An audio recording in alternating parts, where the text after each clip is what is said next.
The Jolly Corner ****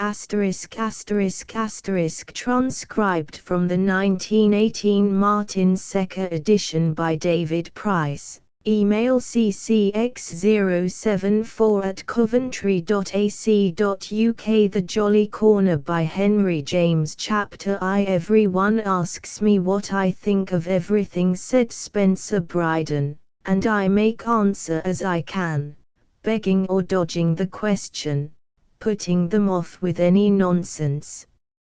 It wouldn't matter to any of them really, he went on, for, even were it possible to meet in that stand and deliver way so silly a demand on so big a subject, my thoughts would still be almost altogether about something that concerns only myself. He was talking to Miss Staverton, with whom for a couple of months now he had availed himself of every possible occasion to talk, this disposition and this resource, this comfort and support, as the situation in fact presented itself, having promptly enough taken the first place in the considerable array of rather unattenuated surprises attending his so strangely belated return to America. Everything was somehow a surprise, and that might be natural when one had so long and so consistently neglected everything, taken pains to give surprises so much margin for play. He had given them more than 30 years, 33, to be exact, and they now seemed to him to have organized their performance quite on the scale of that license. He had been 23 on leaving New York, he was 56 today, unless indeed he were to reckon as he had sometimes, since his repatriation, found himself feeling, in which case he would have lived longer than is often allotted to man. It would have taken a century, he repeatedly said to himself, and said also to Alice Staverton. It would have taken a longer absence and a more averted mind than those even of which he had been guilty, to pile up the differences, the newnesses, the queernesses, above all the bignesses, for the better or the worse, that at present assaulted his vision wherever he looked.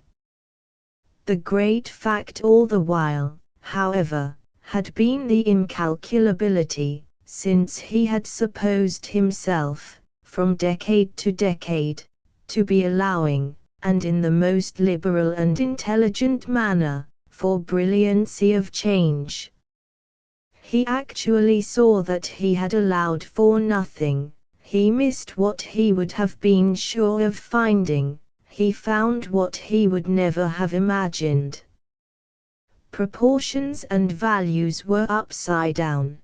The ugly things he had expected, the ugly things of his faraway youth, when he had too promptly waked up to a sense of the ugly, these uncanny phenomena placed him rather, as it happened, under the charm, whereas the swagger things, the modern, the monstrous, the famous things, those he had more particularly, like thousands of ingenious enquirers every year, come over to see, were exactly his sources of dismay.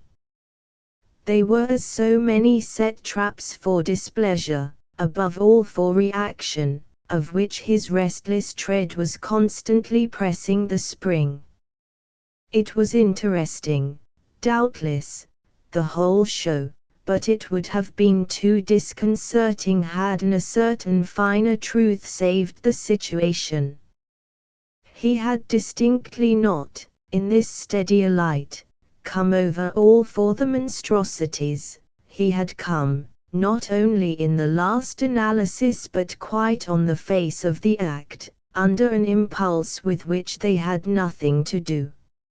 He had come, putting the thing pompously, to look at his property which he had thus for a third of a century not been within 4,000 miles of, or, expressing it less sordidly, he had yielded to the humor of seeing again his house on the Jolly Corner, as he usually, and quite fondly, described it, the one in which he had first seen the light, in which various members of his family had lived and had died, in which the holidays of his overcooled boyhood had been passed and the few social flowers of his chilled adolescence gathered, and which, alienated then for so long a period, had, through the successive deaths of his two brothers and the termination of old arrangements, come wholly into his hands.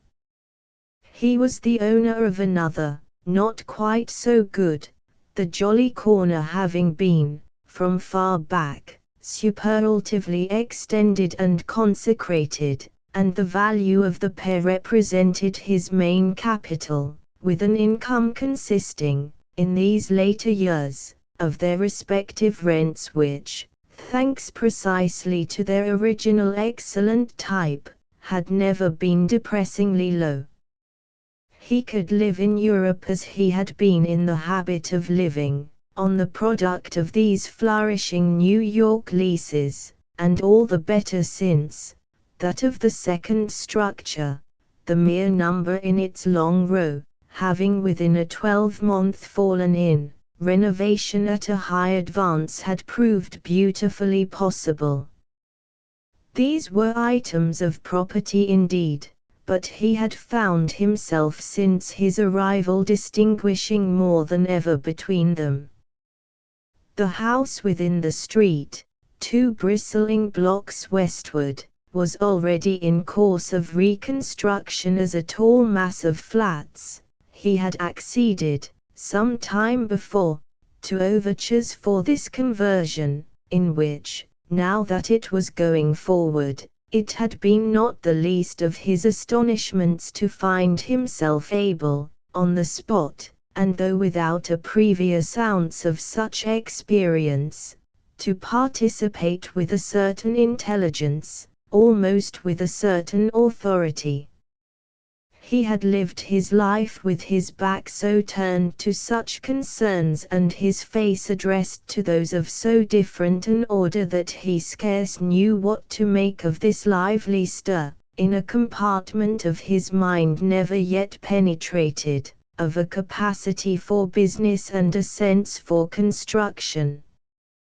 These virtues, so common all round him now, had been dormant in his own organism, where it might be said of them perhaps that they had slept the sleep of the just. At present, in the splendid autumn weather, the autumn at least was a pure boon in the terrible place, he loafed about his work undeterred, secretly agitated, not in the least minding that the whole proposition, as they said, was vulgar and sordid, and ready to climb ladders, to walk the plank, to handle materials and look wise about them, to ask questions, in fine, and challenge explanations and really go into figures. It amused, it verily quite charmed him, and, by the same stroke, it amused, and even more, Alice Staverton, though perhaps charming her perceptibly less. She wasn't, however, going to be better off for it, as he was, and so astonishingly much, nothing was now likely, he knew, ever to make her better off than she found herself, in the afternoon of life, as the delicately frugal possessor and tenant of the small house in Irving Place to which she had subtly managed to cling through her almost unbroken New York career.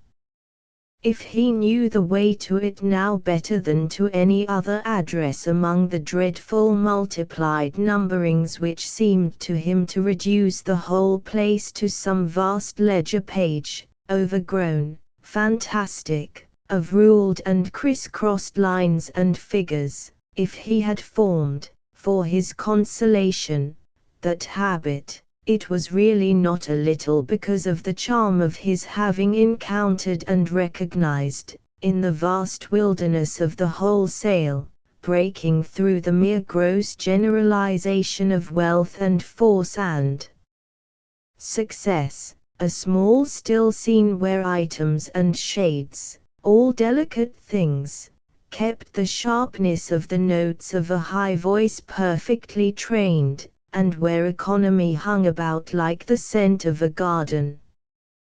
His old friend lived with one maid and herself dusted her relics and trimmed her lamps and polished her silver. She stood oft, in the awful modern crush, when she could, but she sallied forth and did battle when the challenge was really to spirit the spirits she after all confessed to, proudly and a little shyly, as to that of the better time, that of their common, their quite far away and antediluvian social period and order. She made use of the street cars when need be, the terrible things that people scrambled for as the panic-stricken at sea scramble for the boats. She affronted, inscrutably, under stress, all the public concussions and ordeals, and yet, with that slim mystifying grace of her appearance, which defied you to say if she were a fair young woman who looked older through trouble, or a fine smooth older one who looked young through successful indifference, with her precious reference, above all, to memories and histories into which he could enter. She was as exquisite for him as some pale pressed flower, a rarity to begin with, and, failing other sweetnesses, she was a sufficient reward of his effort. They had communities of knowledge. Their knowledge, this discriminating possessive was always on her lips, of presences of the other age, presences all overlaid, in his case, by the experience of a man and the freedom of a wanderer, overlaid by pleasure, by infidelity, by passages of life that were strange and dim to her, just by Europe in short, but still unobscured, still exposed and cherished, under that pious visitation of the spirit from which she had never been diverted. She had come with him one day to see how his apartment house was rising. He had helped her over gaps and explained to her plans, and while they were there had happened to have, before her, a brief but lively discussion with the man in charge, the representative of the building firm that had undertaken his work.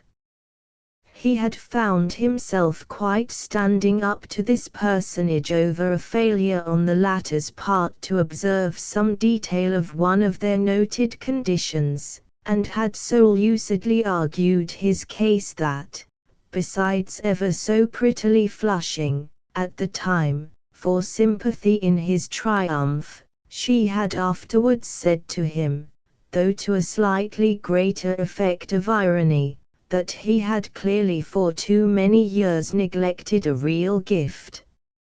If he had but stayed at home he would have anticipated the inventor of the skyscraper. If he had but stayed at home he would have discovered his genius in time really to start some new variety of awful architectural hair and run it till it burrowed in a gold mine. He was to remember these words, while the weeks elapsed, for the small silver ring they had sounded over the queerest and deepest of his own lately most disguised and most muffled vibrations. It had begun to be present to him after the first fortnight. It had broken out with the oddest abruptness, this particular wanton wonderment. It met him there, and this was the image under which he himself judged the matter, or at least, not a little, thrilled and flushed with it, very much as he might have been met by some strange figure, some unexpected occupant, at a turn of one of the dim passages of an empty house. The quaint analogy quite hauntingly remained with him, when he didn't indeed rather improve it by a still intenser form, that of his opening a door behind which he would have made sure of finding nothing, a door into a room shuttered and void, and yet so coming, with a great suppressed start, on some quite erect confronting presence, something planted in the middle of the place and facing him through the dusk. After that visit to the house in construction, he walked with his companion to see the other and always so much the better one, which in the eastward direction formed one of the corners, the jolly one precisely, of the street now so generally dishonored and disfigured in its westward reaches, and of the comparatively conservative avenue. The avenue still had pretensions, as Miss Staverton said, to decency. The old people had mostly gone, the old names were unknown, and here and there an old association seemed to stray, all vaguely, like some very aged person, out too late, whom you might meet and feel the impulse to watch or follow, in kindness, for safe restoration to shelter. They went in together, our friends. He admitted himself with his key, as he kept no one there, he explained, preferring, for his reasons, to leave the place empty, under a simple arrangement with a good woman living in the neighborhood and who came for a daily hour to open windows and dust and sweep. Spencer Bryden had his reasons and was growingly aware of them. They seemed to him better each time he was there, though he didn't name them all to his companion, any more than he told her as yet how often, how quite absurdly often, he himself came. He only let her see for the present, while they walked through the great blank rooms, that absolute vacancy reigned and that, from top to bottom, there was nothing but Mrs. Muldoon's broomstick, in a corner, to tempt the burglar. Mrs. Muldoon was then on the premises, and she loquaciously attended the visitors, preceding them from room to room and pushing back shutters and throwing up sashes, all to show them, as she remarked, how little there was to see. There was little indeed to see in the great gaunt shell where the main dispositions and the general apportionment of space, the style of an age of ampler allowances, had nevertheless for its master their honest pleading message, affecting him as some good old servants, some lifelong retainers appeal for a character, or even for a retiring pension. Yet it was also a remark of Mrs. Muldoon's that, glad as she was to oblige him by her noonday round, there was a request she greatly hoped he would never make of her. If he should wish her for any reason to come in after dark, she would just tell him, if he pleased, that he must ask it of somebody else. The fact that there was nothing to see didn't militate for the worthy woman against what one might see, and she put it frankly to Miss Staverton that no lady could be expected to like, could she? Crapping up to them top stories in the evil hours. The gas and the electric light were off the house, and she fairly evoked a gruesome vision of her march through the great grey rooms, so many of them as there were too, with her glimmering taper. Miss Staverton met her honest glare with a smile and the profession that she herself certainly would recoil from such an adventure. Spencer Bryden meanwhile held his peace. For the moment, the question of the evil hours in his old home had already become too grave for him. He had begun some time since to crape, and he knew just why a packet of candles addressed to that pursuit had been stowed by his own hand, 3 weeks before, at the back of a drawer of the fine old sideboard that occupied, as a fixture, the deep recess in the dining room. Just now he laughed at his companions, quickly however changing the subject, for the reason that, in the first place, his laugh struck him even at that moment as starting the odd echo, the conscious human resonance, he scarce knew how to qualify it, that sounds made while he was there alone sent back to his ear or his fancy, and that, in the second, he imagined Alice Staverton for the instant on the point of asking him, with a divination, if he ever so prowled. There were divinations he was unprepared for, and he had at all events averted enquiry by the time Mrs. Muldoon had left them, passing on to other parts. There was happily enough to say, on so consecrated a spot, that could be said freely and fairly, so that a whole train of declarations was precipitated by his friend's having herself broken out, after a yearning look round.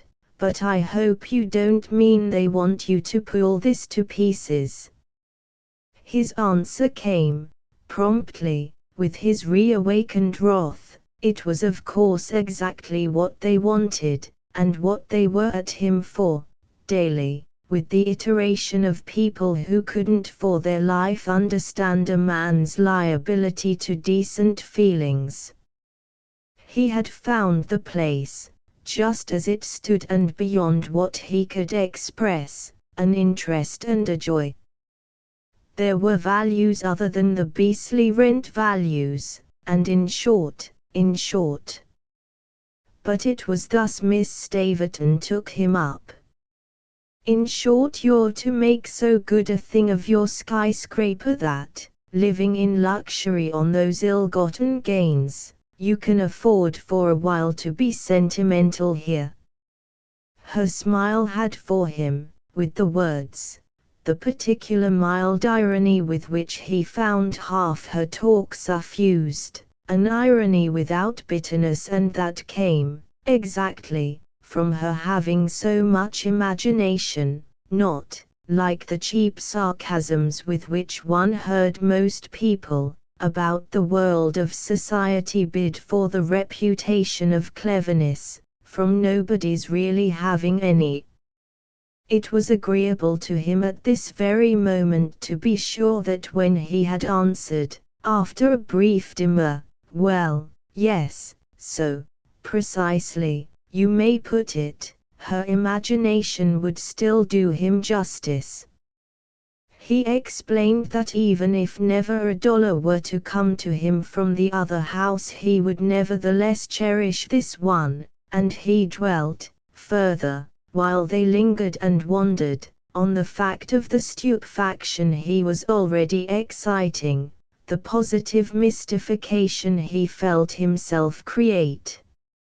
He spoke of the value of all he read into it, into the mere sight of the walls, mere shapes of the rooms, mere sound of the floors, mere feel, in his hand, of the old silver-plated knobs of the several mahogany doors, which suggested the pressure of the palms of the dead, the 70 years of the past. In fine, that these things represented the annals of nearly 3 generations, counting his grandfather's, the one that had ended there, and the impalpable ashes of his long-extinct youth, afloat in the very air like microscopic motes.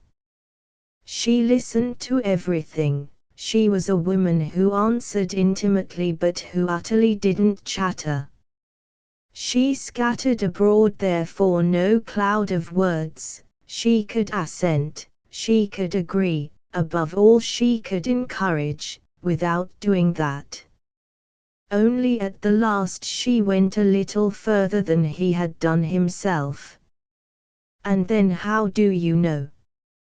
You may still, after all, want to live here." It rather indeed pulled him up, for it wasn't what he had been thinking, at least in her sense of the words. You mean I may decide to stay on for the sake of it? Well, with such a home. But, quite beautifully, she had too much tact to dot so monstrous an I, and it was precisely an illustration of the way she didn't rattle. How could anyone, of any wit, insist on anyone else's wanting to live in New York? Oh, he said, I might have lived here, since I had my opportunity early in life. I might have put in here all these years. Then everything would have been different enough, and, I dare say, funny enough. But that's another matter. And then the beauty of it, I mean of my perversity, of my refusal to agree to a deal, is just in the total absence of a reason. Don't you see that if I had a reason about the matter at all, it would have to be the other way, and would then be inevitably a reason of dollars? There are no reasons here but of dollars. Let us therefore have none whatever, not the ghost of one. They were back in the hall then for departure, but from where they stood the vista was large, through an open door, into the great square main saloon, with its almost antique felicity of brave spaces between windows. Her eyes came back from that reach and met his own a moment. Are you very sure the ghost of one doesn't, much rather, serve? He had a positive sense of turning pale. But it was as near as they were then to come. For he made answer, he believed, between a glare and a grin, oh ghosts, of course the place must swarm with them. I should be ashamed of it if it didn't. Poor Mrs. Muldoon's right, and it's why I haven't asked her to do more than look in. Miss Staverton's gaze again lost itself, and things she didn't utter, it was clear, came and went in her mind. She might even for the minute, off there in the fine room, have imagined some element dimly gathering. Simplified like the death mask of a handsome face, it perhaps produced for her just then an effect akin to the stir of an expression in the set commemorative plaster. Yet whatever her impression may have been, she produced instead a vague platitude. Well, if it were only furnished and lived in. She appeared to imply that in case of its being still furnished he might have been a little less opposed to the idea of a return. But she passed straight into the vestibule, as if to leave her words behind her, and the next moment he had opened the house door and was standing with her on the steps. He closed the door and, while he repocketed his key, looking up and down, they took in the comparatively harsh actuality of the avenue, which reminded him of the assault of the outer light of the desert on the traveler emerging from an Egyptian tomb. But he risked before they stepped into the street his gathered answer to her speech. For me it is lived in. For me it is furnished. At which it was easy for her to sigh yes, all vaguely and discreetly, since his parents and his favorite sister, to say nothing of other kin, in numbers, had run their course and met their end there. That represented, within the walls, ineffaceable life. It was a few days after this that, during an hour passed with her again, he had expressed his impatience of the too flattering curiosity, among the people he met, about his appreciation of New York. He had arrived at none at all that was socially producible, and as for that matter of his thinking thinking the better or the worse of anything there. He was wholly taken up with one subject of thought. It was mere vain egoism, and it was moreover, if she liked, a morbid obsession. He found all things come back to the question of what he personally might have been, how he might have led his life and turned out if he had not so, at the outset, given it up. And confessing for the first time to the intensity within him of this absurd speculation, which but proved also, no doubt, the habit of too selfishly thinking, he affirmed the impotence there of any other source of interest, any other native appeal. What would it have made of me? What would it have made of me? I keep forever wondering, all idiotically, as if I could possibly know. I see what it has made of dozens of others, those I meet, and it positively aches within me, to the point of exasperation, that it would have made something of me as well.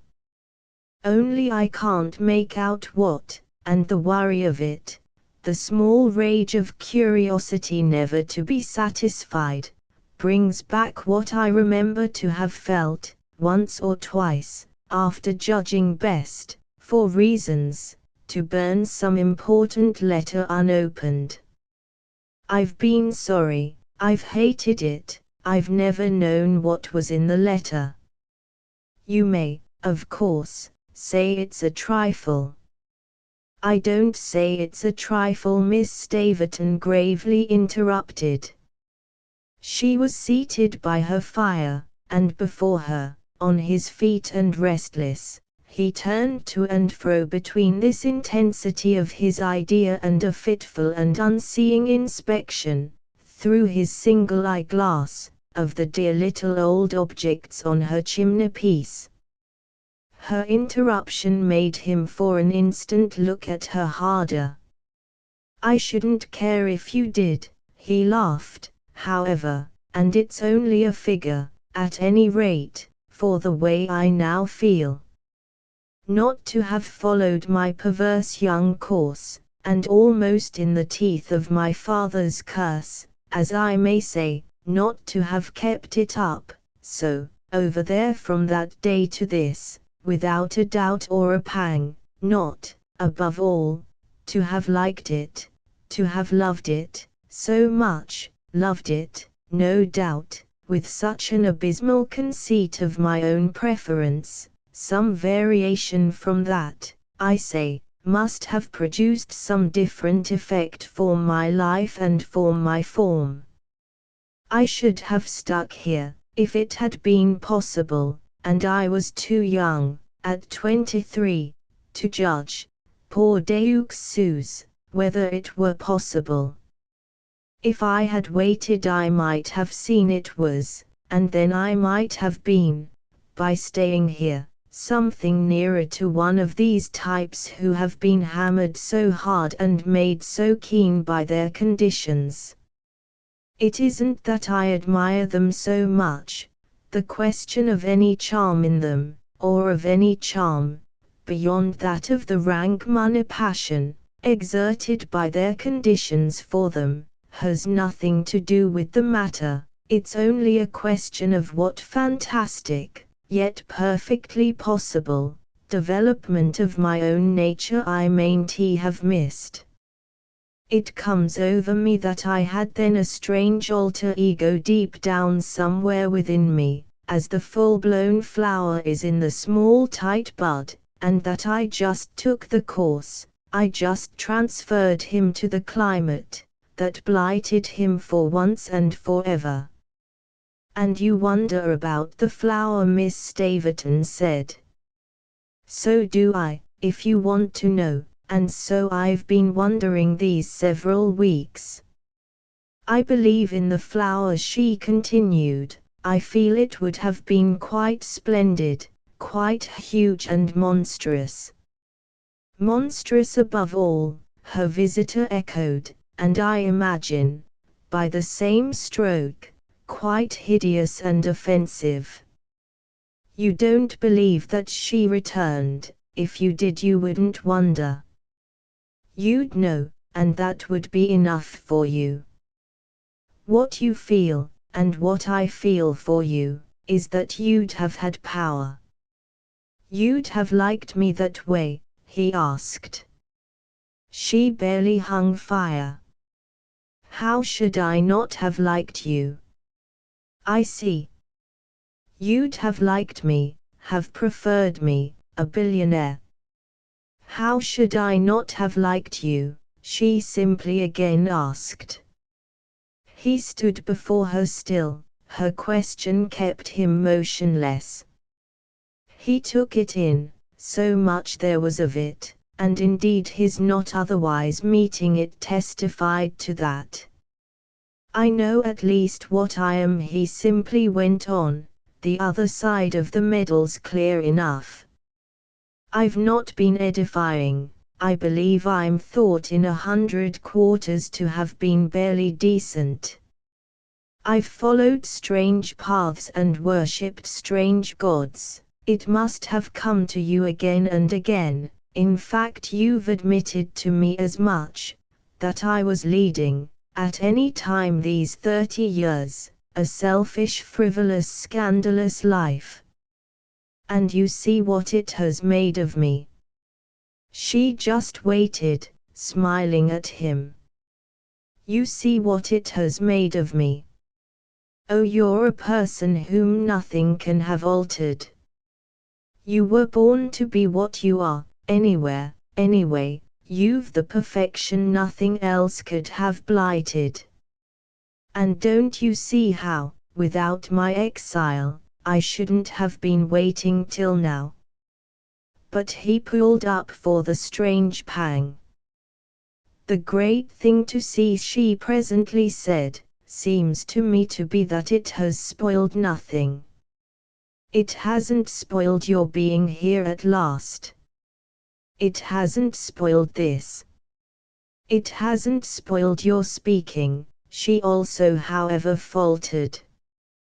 He wondered at everything her controlled emotion might mean.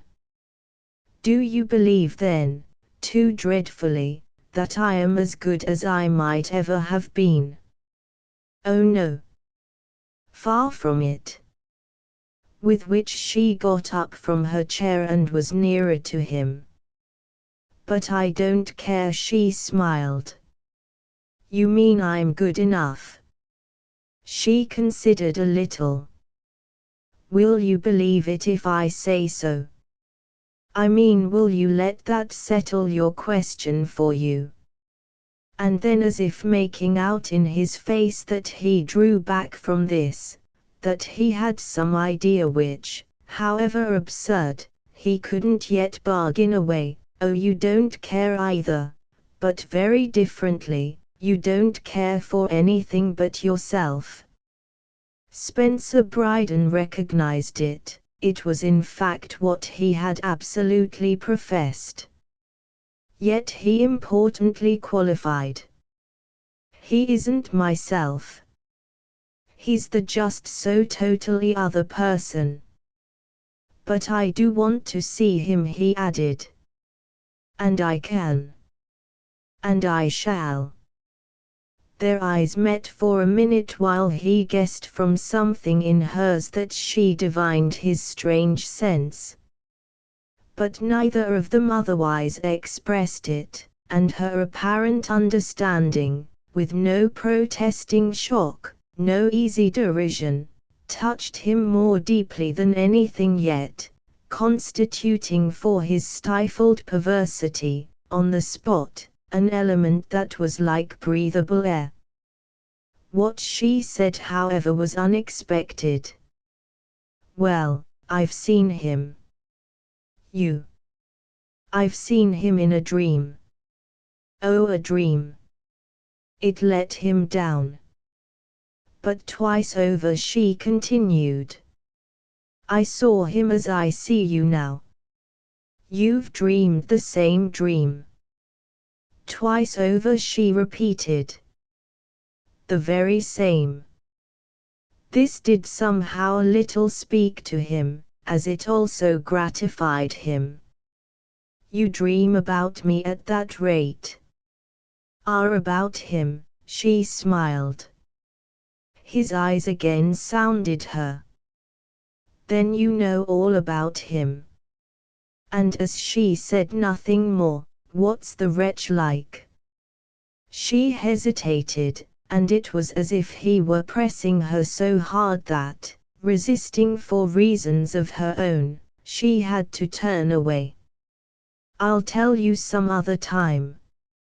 Chapter 2. It was after this that there was most of a virtue for him, most of a cultivated charm, most of a preposterous secret thrill, in the particular form of surrender to his obsession and of address to what he more and more believed to be his privilege. It was what in these weeks he was living for, since he really felt life to begin but after Mrs. Muldoon had retired from the scene and, visiting the ample house from attic to cellar, making sure he was alone, he knew himself in safe possession and, as he tacitly expressed it, let himself go. He sometimes came twice in the 24 hours. The moments he liked best were those of gathering dusk, of the short autumn twilight. This was the time of which, again and again, he found himself hoping most. Then he could, as seemed to him, most intimately wander and wait, linger and listen, feel his fine attention, never in his life before so fine, on the pulse of the great vague place. He preferred the lampless hour and only wished he might have prolonged each day the deep crepuscular spell. Later, rarely much before midnight, but then for a considerable vigil, he watched with his glimmering light, moving slowly, holding it high, playing it far, rejoicing above all, as much as he might, in open vistas, reaches of communication between rooms and by passages, the long straight chance or show, as he would have called it, for the revelation he pretended to invite. It was a practice he found he could perfectly work without exciting remark. No one was in the least the wiser for it, even Alice Staverton, who was moreover a well of discretion, didn't quite fully imagine. He let himself in and let himself out with the assurance of calm proprietorship, and accident so far favored him that, if a Fat Avenue officer had happened on occasion to see him entering at 11:30, he had never yet, to the best of his belief, been noticed as emerging at 2. He walked there on the crisp November nights, arrived regularly at the evening's end. It was as easy to do this after dining out as to take his way to a club or to his hotel. When he left his club, if he hadn't been dining out, it was ostensibly to go to his hotel, and when he left his hotel, if he had spent a part of the evening there, it was ostensibly to go to his club. Everything was easy in fine, everything conspired and promoted. There was truly even in the strain of his experience something that glossed over, something that salved and simplified, all the rest of consciousness. He circulated, talked, renewed, loosely and pleasantly, old relations, met indeed, so far as he could, new expectations and seemed to make out on the whole that in spite of the career, of such different contacts, which he had spoken of to Miss Staverton as ministering so little, for those who might have watched it, to edification, he was positively rather liked than not. He was a dim secondary social success, and all with people who had truly not an idea of him. It was all mere surface sound. this murmur of their welcome, this popping of their corks, just as his gestures of response were the extravagant shadows, emphatic in proportion as they meant little, of some game of ombra's noises. He projected himself all day, in thought, straight over the bristling line of hard unconscious heads and into the other, the real, the waiting life, the life that, as soon as he had heard behind him the click of his great house door, began for him, on the jolly corner, as beguilingly as the slow opening bars of some rich music follows the tap of the conductor's wand. He always caught the first effect of the steel point of his stick on the old marble of the whole pavement, large black and white squares that he remembered as the admiration of his childhood and that had then made in him, as he now saw, for the growth of an early conception of style.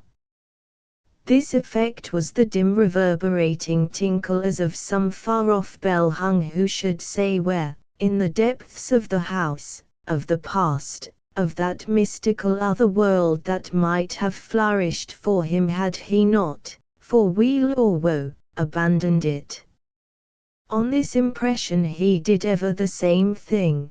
He put his stick noiselessly away in a corner, feeling the place once more in the likeness of some great glass bowl, all precious concave crystal, set delicately humming by the play of a moist finger round its edge.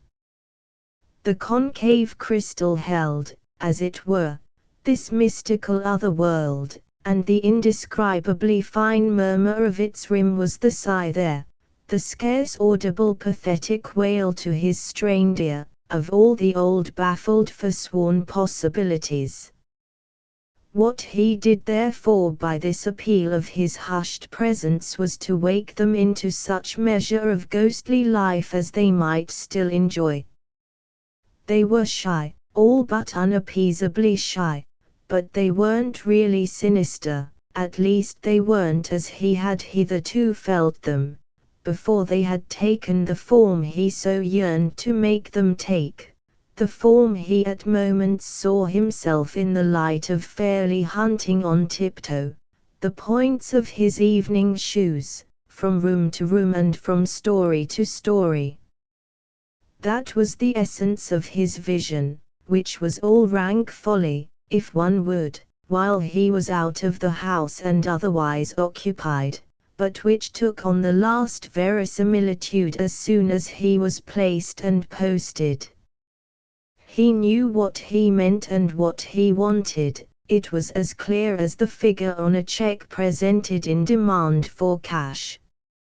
His alter ego walked, that was the note of his image of him, while his image of his motive for his own odd pastime was the desire to waylay him and meet him. He roamed, slowly, warily, but all restlessly, he himself did. Mrs. Muldoon had been right, absolutely, with her figure of their crapping, and the presence he watched for would roam restlessly too. But it would be as cautious and as shifty, the conviction of its probable, in fact its already quite sensible, quite audible evasion of pursuit grew for him from night to night, laying on him finally a rigor to which nothing in his life had been comparable. It had been the theory of many superficially judging persons, he knew, that he was wasting that life in a surrender to sensations, but he had tasted of no pleasure so fine as his actual tension, had been introduced to no sport that demanded at once the patience and the nerve of this stalking of a creature more subtle, yet at bay perhaps more formidable, than any beast of the forest. The terms, the comparisons, the very practices of the chase positively came again into play. There were even moments when passages of his occasional experience as a sportsman stirred memories, from his younger time, of moor and mountain and desert, revived for him, and to the increase of his keenness, by the tremendous force of analogy. He found himself at moments, once he had placed his single light on some mantel shelf or in some recess, stepping back into shelter or shade, effacing himself behind a door or in an embrasure, as he had sought of old the vantage of rock and tree. He found himself holding his breath and living in the joy of the instant, the supreme suspense created by big game alone. He wasn't afraid, though putting himself the question as he believed gentlemen on Bengal tiger shoots or in close quarters with the great bear of the Rockies had been known to confess to having put it, and this indeed, since here at least he might be frank, because of the impression, so intimate and so strange, that he himself produced as yet a dread, produced certainly a strain, beyond the liveliest he was likely to feel. They fell for him into categories, they fairly became familiar, the signs, for his own perception, of the alarm his presence and his vigilance created, though leaving him always to remark, portentously, on his probably having formed a relation, his probably enjoying a consciousness, unique in the experience of man.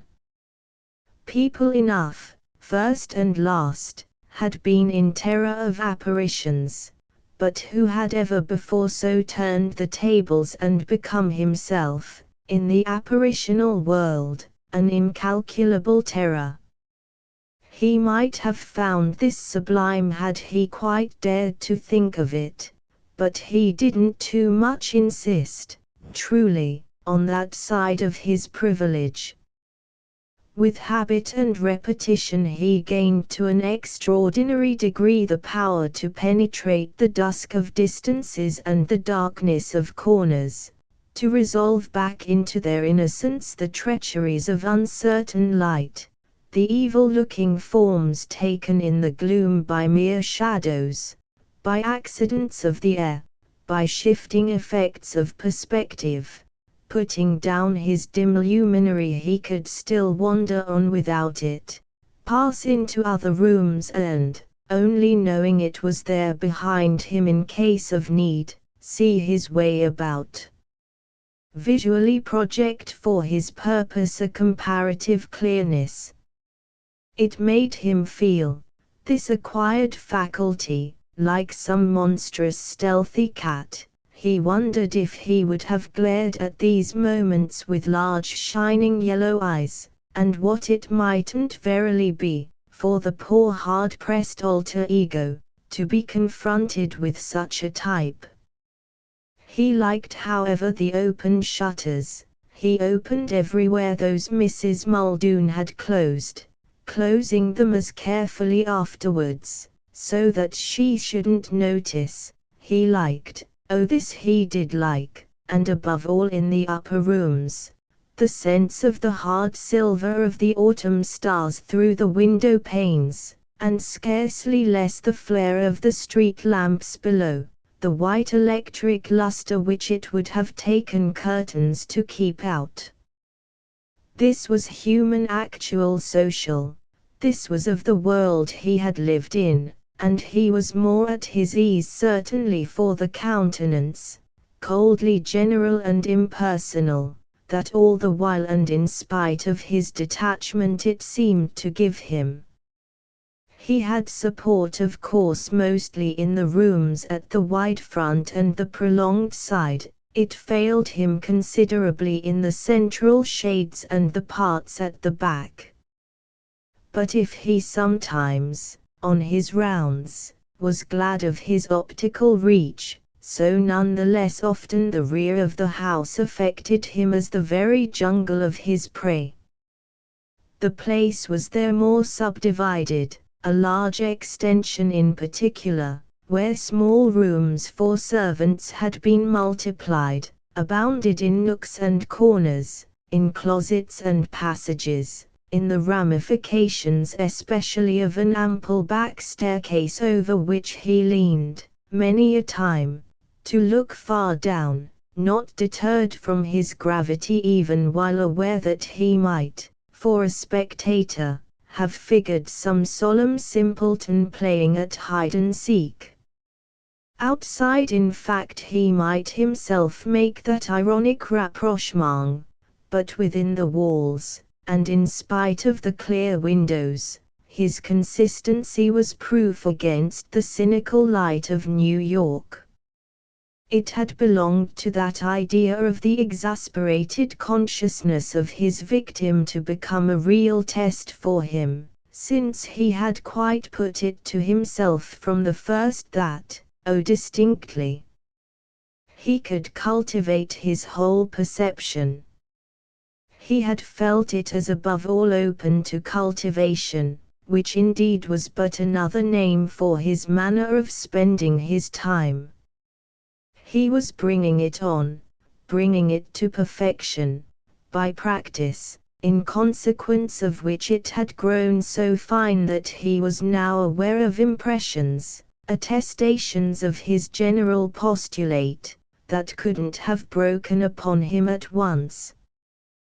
This was the case more specifically with a phenomenon at last quite frequent for him in the upper rooms, the recognition, absolutely unmistakable, and by a turn dating from a particular hour, his resumption of his campaign after a diplomatic drop, a calculated absence of 3 nights, of his being definitely followed, tracked at a distance carefully taken, and to the express end that he should the less confidently, less arrogantly, appear to himself merely to pursue. It worried, it finally quite broke him up, for it proved, of all the conceivable impressions, the one least suited to his book. He was kept in sight while remaining himself, as regards the essence of his position, sightless, and his only recourse then was in abrupt turns, rapid recoveries of ground. He wheeled about, retracing his steps, as if he might so catch in his face at least the stirred air of some other quick revolution. It was indeed true that his fully dislocalized thought of these maneuvers recalled to him Pantaloon, at the Christmas farce, buffeted and tricked from behind by ubiquitous Harlequin, but it left intact the influence of the conditions themselves each time he was re-exposed to them, so that in fact this association, had he suffered it to become constant, would on a certain side have but ministered to his intenser gravity. He had made, as I have said, to create on the premises the baseless sense of a reprieve, his 3 absences, and the result of the third was to confirm the after effect of the second. On his return that night, the night succeeding his last intermission, he stood in the hall and looked up the staircase with a certainty more intimate than any he had yet known. He's there, at the top, and waiting, not, as in general, falling back for disappearance. He's holding his ground, and it's the first time, which is a proof, isn't it, that something has happened for him. So Bryden argued with his hand on the banister and his foot on the lowest stair, in which position he felt as never before the air chilled by his logic. He himself turned cold in it, for he seemed of a sudden to know what now was involved. Harder pressed, yes, he takes it in, with its thus making clear to him that I've come, as they say, to stay. He finally doesn't like and can't bear it, in the sense, I mean, that his wrath, his menaced interest, now balances with his dread. I've hunted him till he has turned, That, up there, is what has happened. He's the fanged or the antlered animal brought at last to bay. There came to him, as I say, but determined by an influence beyond my notation, the acuteness of this certainty, under which however the next moment he had broken into a sweat that he would as little have consented to attribute to fear as he would have dared immediately to act upon it for enterprise. It marked none the less a prodigious thrill, a thrill that represented sudden dismay, no doubt, but also represented, and with the self-same throb, the strangest, the most joyous, possibly the next minute almost the proudest, duplication of consciousness. He has been dodging, retreating, hiding, but now, worked up to anger, he'll fight. This intense impression made a single mouthful, as it were, of terror and applause. But what was wondrous was that the applause, for the felt fact, was so eager, since, if it was his other self he was running to earth, this ineffable identity was thus in the last resort not unworthy of him. It bristled there, somewhere near at hand, however unseen still, as the hunted thing, even as the trodden worm of the adage must at last bristle, and Bryden at this instant tasted probably of a sensation more complex than had ever before found itself consistent with sanity. It was as if it would have shamed him that a character so associated with his own should triumphantly succeed in just skulking, should to the end not risk the open, so that the drop of this danger was, on the spot, a great lift of the whole situation. Yet with another rare shift of the same subtlety he was already trying to measure by how much more he himself might now be in peril of fear, so rejoicing that he could, in another form, actively inspire that fear, and simultaneously quaking for the form in which he might passively know it.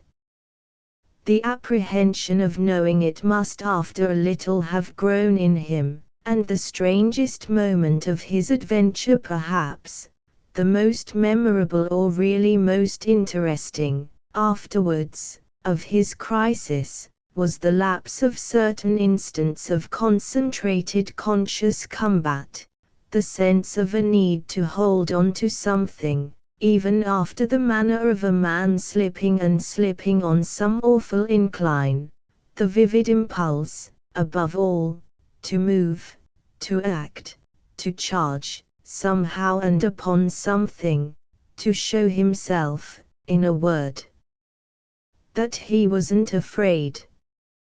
The state of holding on was thus the state to which he was momentarily reduced, if there had been anything, in the great vacancy, to seize, he would presently have been aware of having clutched it as he might under a shock at home have clutched the nearest chair back. He had been surprised at any rate, of this he was aware, into something unprecedented since his original appropriation of the place. He had closed his eyes, held them tight, for a long minute, as with that instinct of dismay and that terror of vision. When he opened them the room, the other contiguous rooms, extraordinarily, seemed lighter, so light, almost, that at first he took the change for day. He stood firm, however that might be, just where he had paused. His resistance had helped him. It was as if there were something he had tied over. He knew after a little what this was. It had been in the imminent danger of flight. He had stiffened his will against going. Without this he would have made for the stairs, and it seemed to him that, still with his eyes closed, he would have descended them, would have known how, straight and swiftly, to the bottom. Well, as he had held out, here he was, still at the top, among the more intricate upper rooms and with the gauntlet of the others, of all the rest of the house, still to run when it should be his time to go.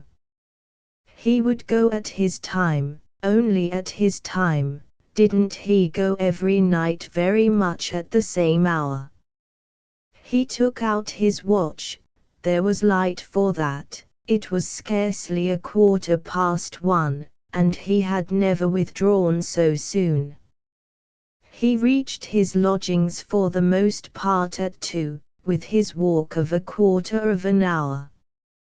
He would wait for the last quarter, he wouldn't stir till then, and he kept his watch there with his eyes on it, reflecting while he held it that this deliberate wait, a wait with an effort, which he recognized, would serve perfectly for the attestation he desired to make.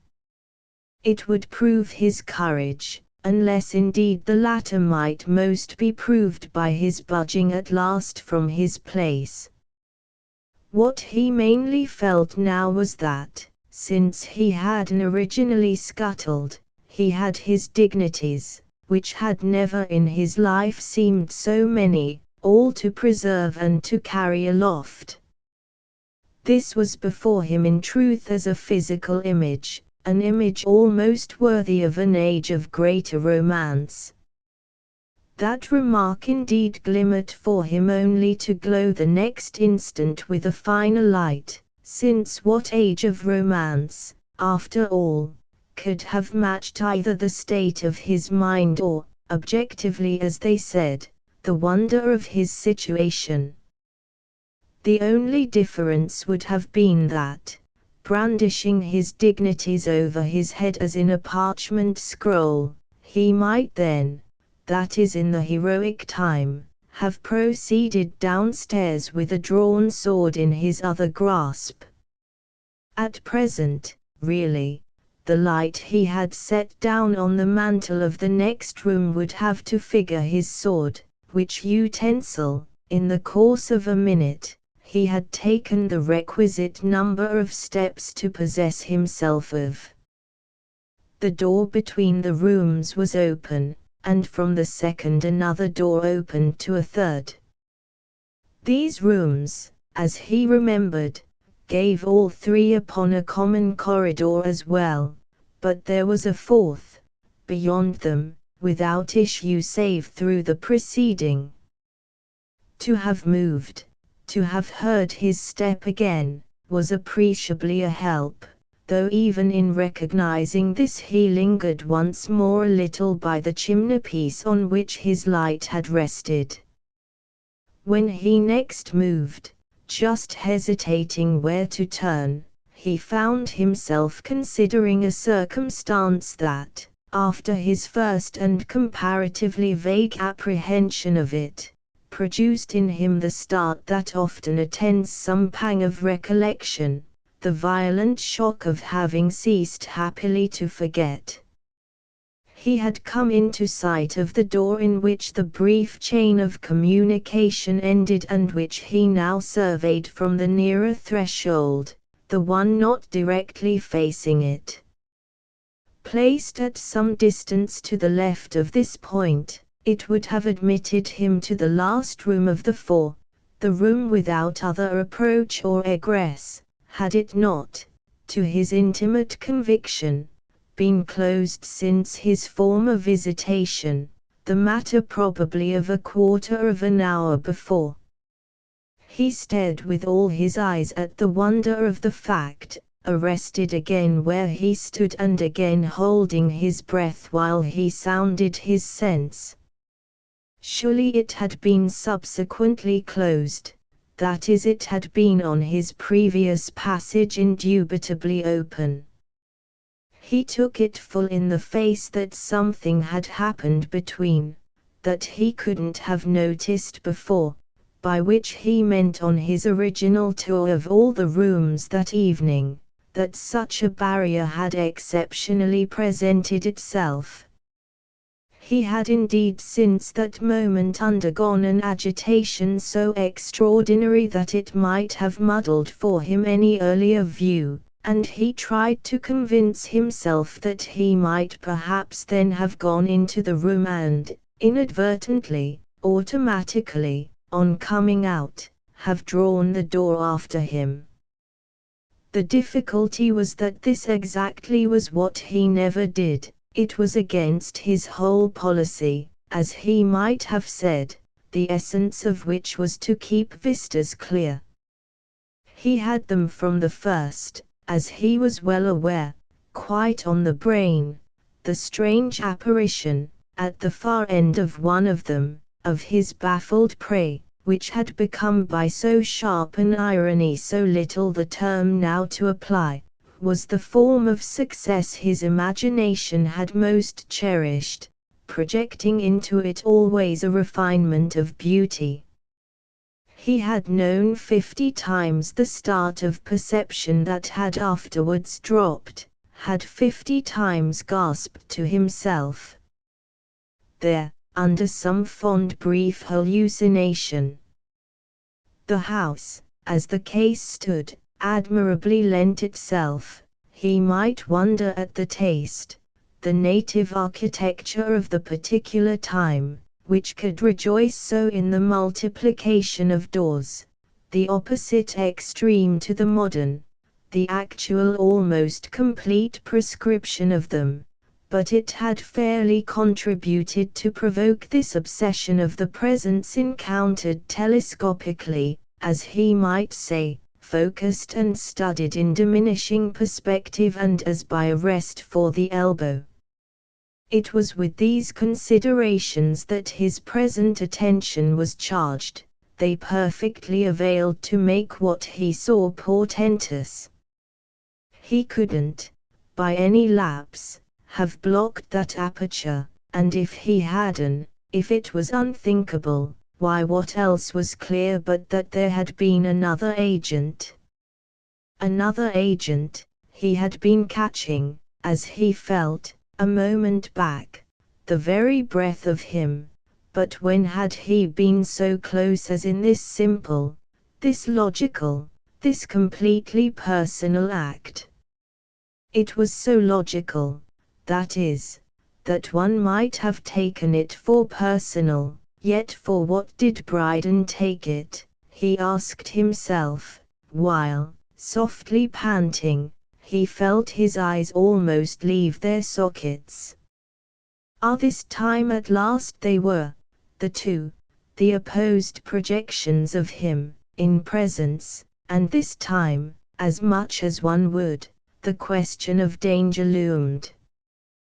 With it rose, as not before, the question of courage, for what he knew the blank face of the door to say to him was, "Show us how much you have."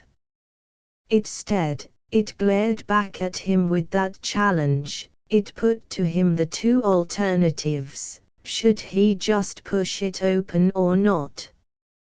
Oh, to have this consciousness was to think, and to think, Bryden knew, as he stood there, was, with the lapsing moments, not to have acted. Not to have acted, that was the misery and the pang, was even still not to act, was in fact all to feel the thing in another, in a new and terrible way. How long did he pause and how long did he debate? There was presently nothing to measure it, for his vibration had already changed, as just by the effect of its intensity. Shut up there, at bay, defiant, and with the prodigy of the thing palpably provably done, thus giving notice like some stark signboard, under that accession of accent the situation itself had turned, and Bryden at last remarkably made up his mind on what it had turned to. It had turned altogether to a different admonition, to a supreme hint, for him, of the value of discretion. This slowly dawned, no doubt, for it could take its time, so perfectly, on his threshold, had he been stayed, so little as yet had he either advanced or retreated. It was the strangest of all things that now when, by his taking 10 steps and applying his hand to a latch, or even his shoulder and his knee, if necessary, to a panel, all the hunger of his prime need might have been met, his high curiosity crowned, his unrest assuaged. It was amazing, but it was also exquisite and rare, that insistence should have, at a touch, quite dropped from him. Discretion, he jumped at that, and yet not, verily, at such a pitch, because it saved his nerves or his skin, but because, much more valuably, it saved the situation. When I say he jumped at it, I feel the consonance of this term with the fact that, at the end indeed of I know not how long, he did move again. He crossed straight to the door. He wouldn't touch it. It seemed now that he might if he would only just wait there a little, to show, to prove, that he wouldn't. He had thus another station, close to the thin partition by which revelation was denied him, but with his eyes bent and his hands held off in a mere intensity of stillness. He listened as if there had been something to hear, but this attitude, while it lasted, was his own communication. If you won't then, good, I spare you and I give up. You affect me as by the appeal positively for pity, you convince me that for reasons rigid and sublime, what do I know, we both of us should have suffered.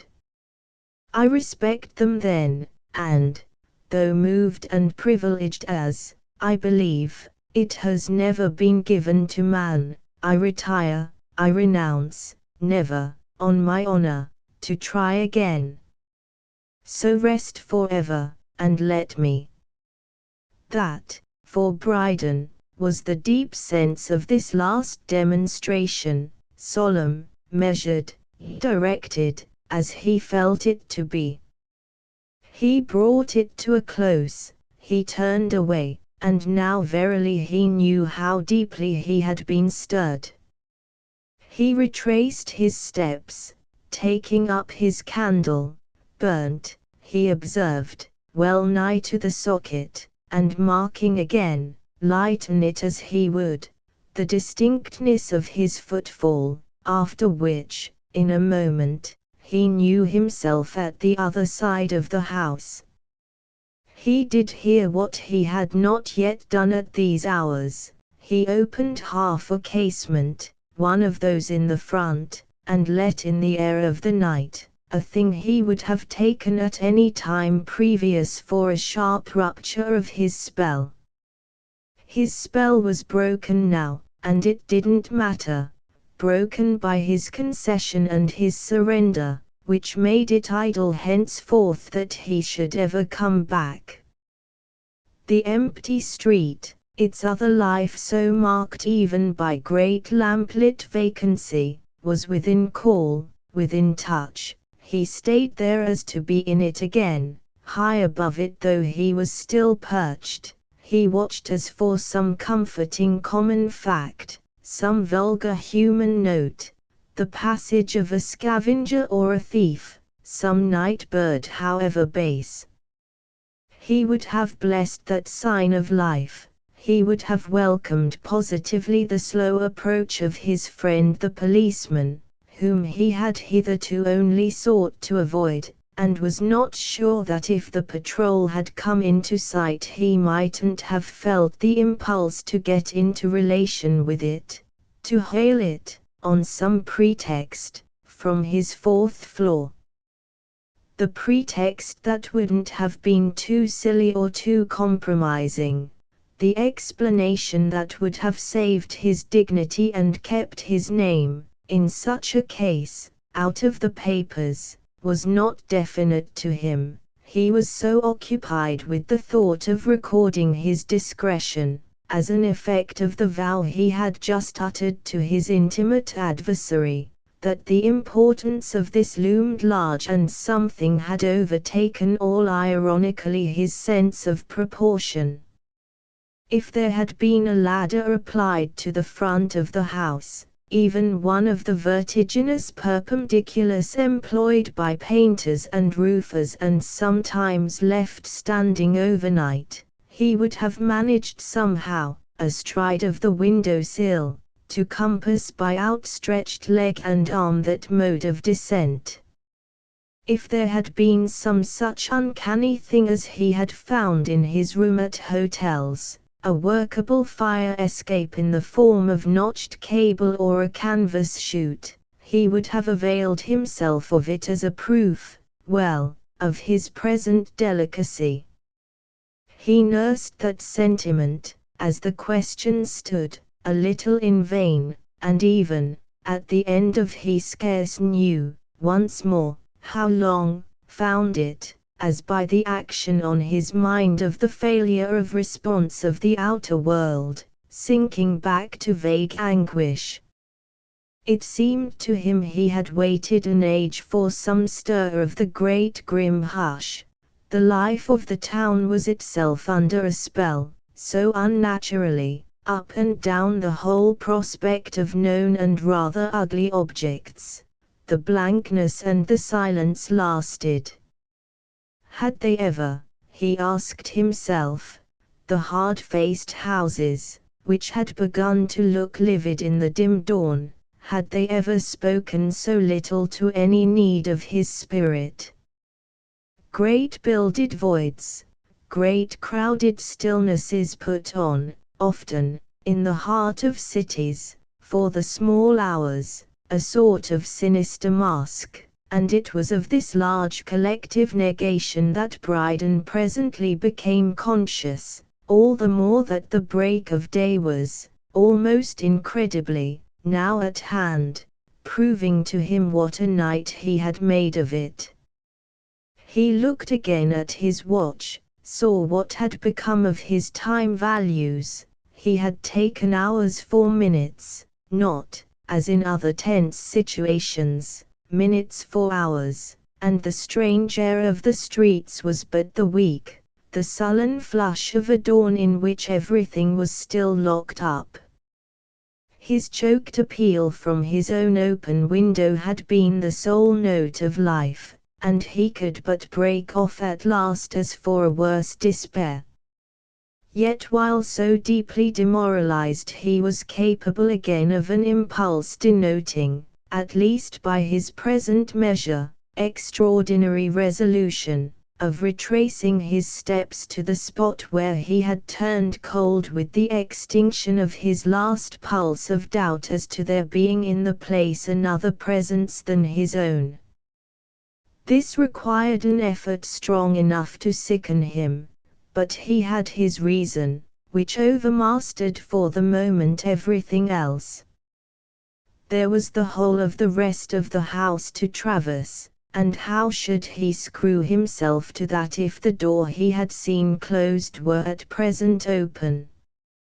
He could hold to the idea that the closing had practically been for him an act of mercy, a chance offered him to descend, depart, get off the ground and never again profane it.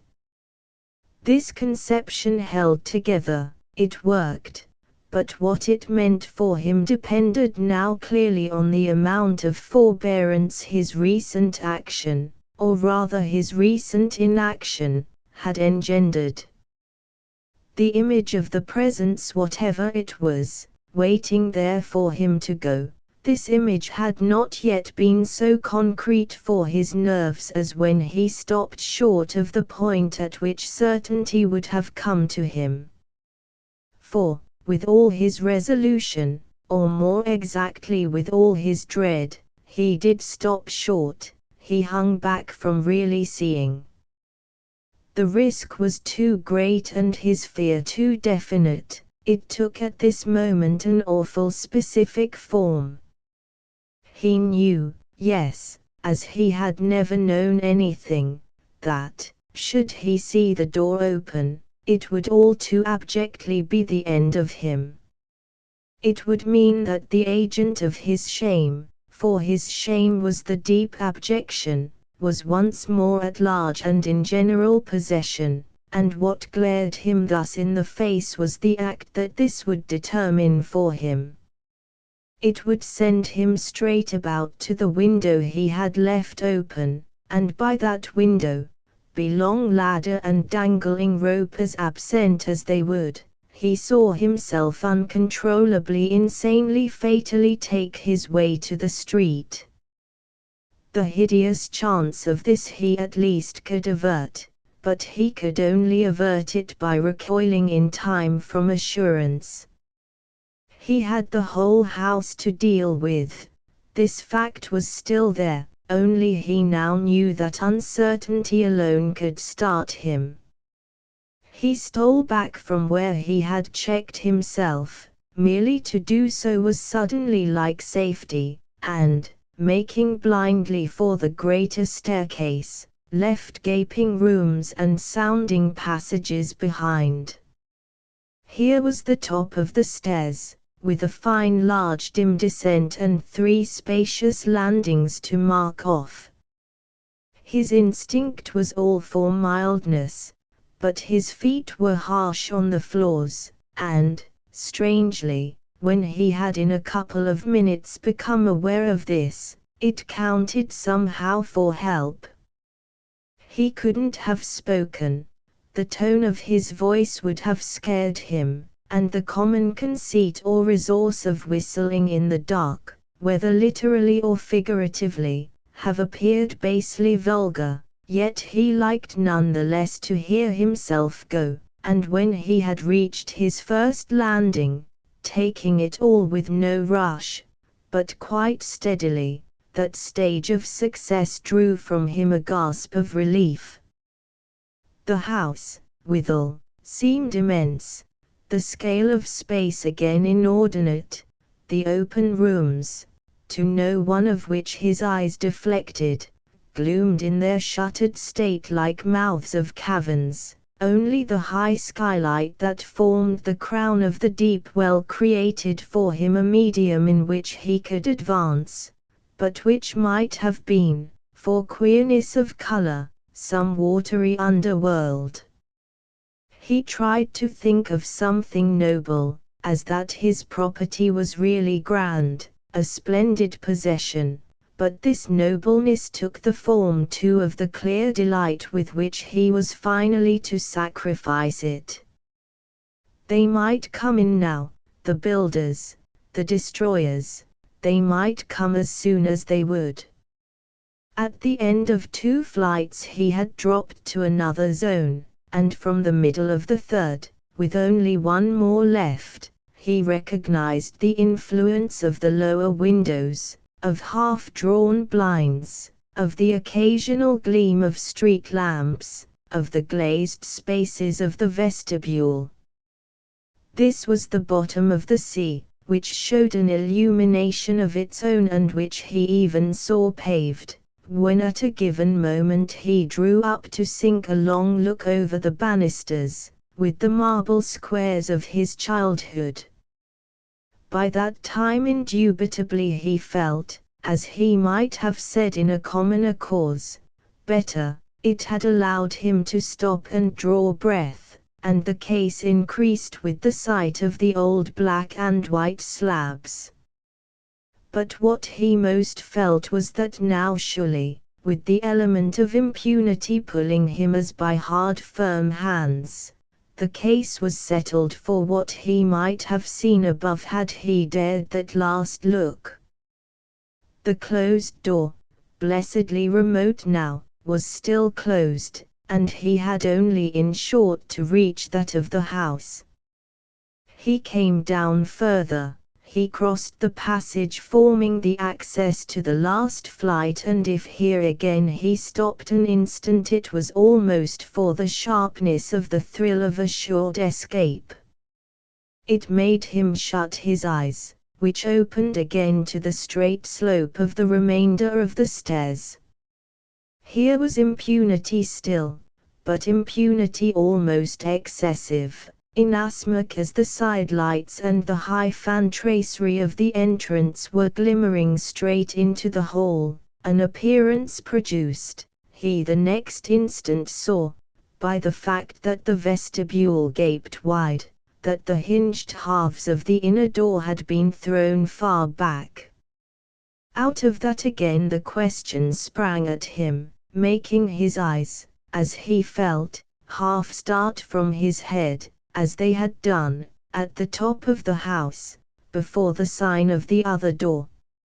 If he had left that one open, hadn't he left this one closed, and wasn't he now in most immediate presence of some inconceivable occult activity? It was as sharp, the question, as a knife in his side, but the answer hung fire still and seemed to lose itself in the vague darkness to which the thin admitted dawn, glimmering archwise over the whole outer door, made a semicircular margin, a cold silvery nimbus that seemed to play a little as he looked, to shift and expand and contract. It was as if there had been something within it, protected by indistinctness and corresponding in extent with the opaque surface behind, the painted panels of the last barrier to his escape, of which the key was in his pocket. The indistinctness mocked him even while he stared, affected him as somehow shrouding or challenging certitude, so that after faltering an instant on his step he let himself go with the sense that here was at last something to meet, to touch, to take, to know, something all unnatural and dreadful, but to advance upon which was the condition for him either of liberation or of supreme defeat. The penumbra, dense and dark, was the virtual screen of a figure which stood in it as still as some image erect in a niche or as some black-visored sentinel guarding a treasure. Brydon was to know afterwards, was to recall and make out, the particular thing he had believed during the rest of his descent. He saw, in its great grey glimmering margin, the central vagueness diminish, and he felt it to be taking the very form toward which, for so many days, the passion of his curiosity had yearned. It gloomed, it loomed, it was something, it was somebody, the prodigy of a personal presence. Rigid and conscious, spectral yet human, a man of his own substance and stature waited there to measure himself with his power to dismay. This only could it be, this only till he recognized, with his advance, that what made the face dim was the pair of raised hands that covered it and in which, so far from being offered in defiance, it was buried, as for dark deprecation. So Brydon, before him, took him in, with every fact of him now, in the high light, hard and acute, his planted stillness, his vivid truth, his grizzled bent head and white masking hands, his queer actuality of evening dress, of dangling double eyeglass, of gleaming silk lappet and white linen, of pearl button and gold watch guard and polished shoe. No portrait by a great modern master could have presented him with more intensity, thrust him out of his frame with more art, as if there had been treatment of the consummate sort, in his every shade and salience. The revulsion, for our friend, had become, before he knew it, immense. This drop, in the act of apprehension, to the sense of his adversary's inscrutable maneuver. That meaning at least, while he gaped, it offered him, for he could but gape at his other self in this other anguish, escape as a proof that he, standing there for the achieved, the enjoyed, the triumphant life, couldn't be faced in his triumph. Wasn't the proof in the splendid covering hands, strong and completely spread, so spread and so intentional that, in spite of a special verity that surpassed every other, the fact that one of these hands had lost 2 fingers, which were reduced to stumps, as if accidentally shot away, the face was effectually guarded and saved. Saved though, would it be? Bryden breathed his wonder till the very impunity of his attitude and the very insistence of his eyes produced, as he felt, a sudden stir which showed the next instant as a deeper portent, while the head raised itself, the betrayal of a braver purpose. The hands, as he looked, began to move, to open, then, as if deciding in a flash, dropped from the face and left it uncovered and presented. Horror, with the sight, had leaped into Bryden's throat, gasping there in a sound he couldn't utter, for the bared identity was too hideous as his, and his glare was the passion of his protest. The face, that face, Spencer Bryden's, he searched it still, but looking away from it in dismay and denial, falling straight from his height of sublimity. It was unknown, inconceivable, awful, disconnected from any possibility. He had been sold, he inwardly moaned, stalking such game as this. The presence before him was a presence, the horror within him a horror, but the waste of his nights had been only grotesque and the success of his adventure an irony.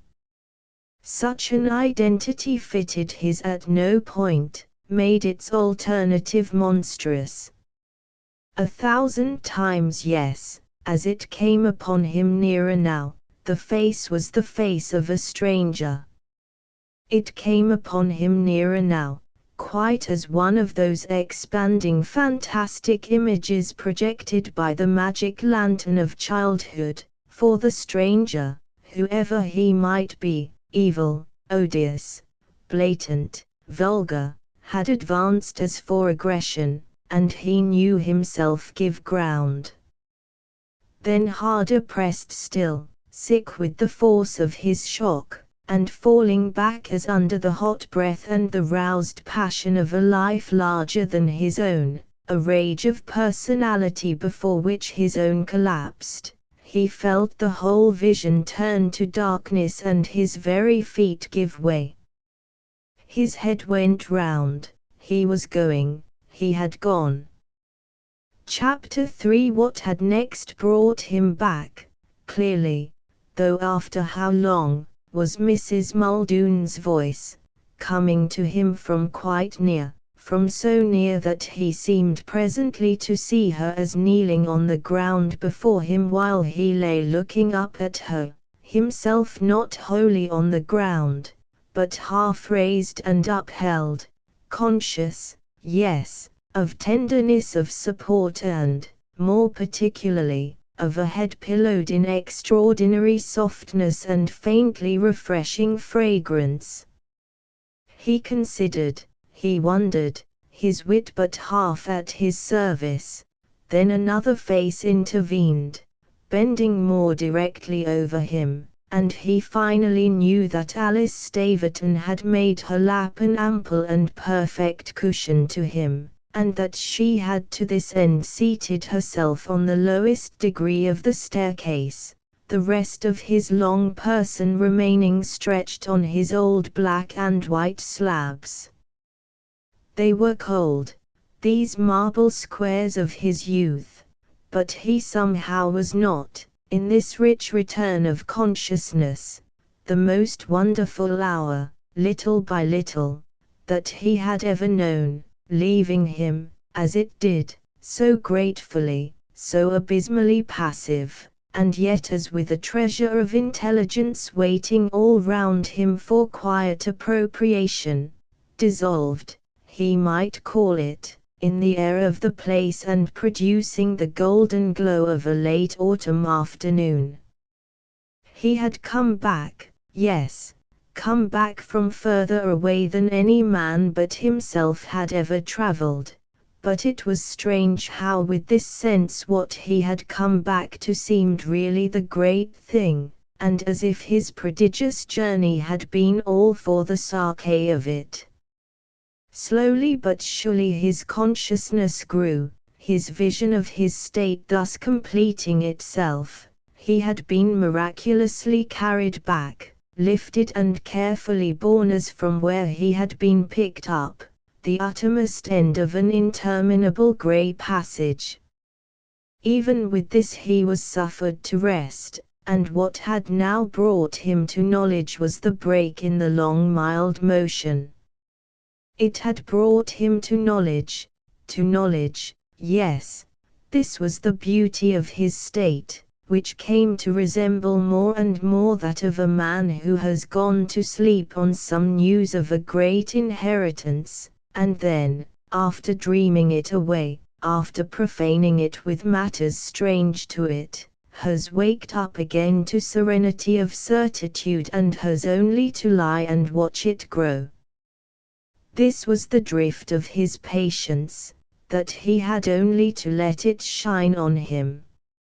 He must moreover, with intermissions, still have been lifted and borne, since why and how else should he have known himself, later on, with the afternoon glow intenser, no longer at the foot of his stairs, situated as these now seemed at that dark other end of his tunnel, but on a deep window bench of his high saloon, over which had been spread, couch fashion, a mantle of soft stuff lined with grey fur that was familiar to his eyes and that one of his hands kept fondly feeling as for its pledge of truth. Mrs. Muldoon's face had gone, but the other, the second he had recognized, hung over him in a way that showed how he was still propped and pillowed. He took it all in, and the more he took it the more it seemed to suffice. He was as much at peace as if he had had food and drink. It was the two women who had found him, on Mrs. Muldoon's having plied, at her usual hour, her latchkey, and on her having above all arrived while Miss Staverton still lingered near the house. She had been turning away, all anxiety, from worrying the vain bell handle, her calculation having been of the hour of the good woman's visit, but the latter, blessedly, had come up while she was still there, and they had entered together. He had then lain, beyond the vestibule, very much as he was lying now, quite, that is, as he appeared to have fallen, but also wondrously without bruise or gash, only in a depth of stupor. What he most took in, however, at present, with the steadier clearance, was that Alice Staverton had for a long unspeakable moment not doubted he was dead. It must have been that I was. He made it out as she held him. Yes, I can only have died. You brought me literally to life. Only he wondered, his eyes rising to her, only, in the name of all the benedictions, how? It took her but an instant to bend her face and kiss him, and something in the manner of it, and in the way her hands clasped and locked his head while he felt the cool charity and virtue of her lips, something in all this beatitude somehow answered everything. "And now I keep you," she said. "Oh, keep me," he pleaded while her face still hung over him, in response to which it dropped again and stayed close, clingingly close. It was the seal of their situation, of which he tasted the impress for a long blissful moment in silence. But he came back. Yet how did you know? I was uneasy. You were to have come, you remember, and you had sent no word. Yes, I remember, I was to have gone to you at 1 today. It caught on to their old life and relation, which were so near and so far. I was still out there in my strange darkness. Where was it? What was it? I must have stayed there so long. He could but wonder at the depth and the duration of his swoon. Since last night, she asked with a shade of fear for her possible indiscretion. Since this morning, it must have been, the cold dim dawn of today.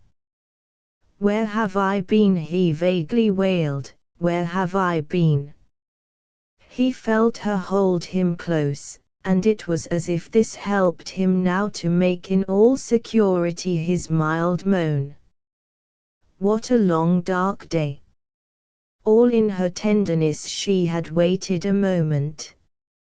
In the cold dim dawn, she quavered. But he had already gone on piecing together the parts of the whole prodigy. As I didn't turn up, you came straight. She barely cast about. I went first to your hotel, where they told me of your absence. You had dined out last evening and hadn't been back since. But they appeared to know you had been at your club. So you had the idea of this. Of what? She asked in a moment.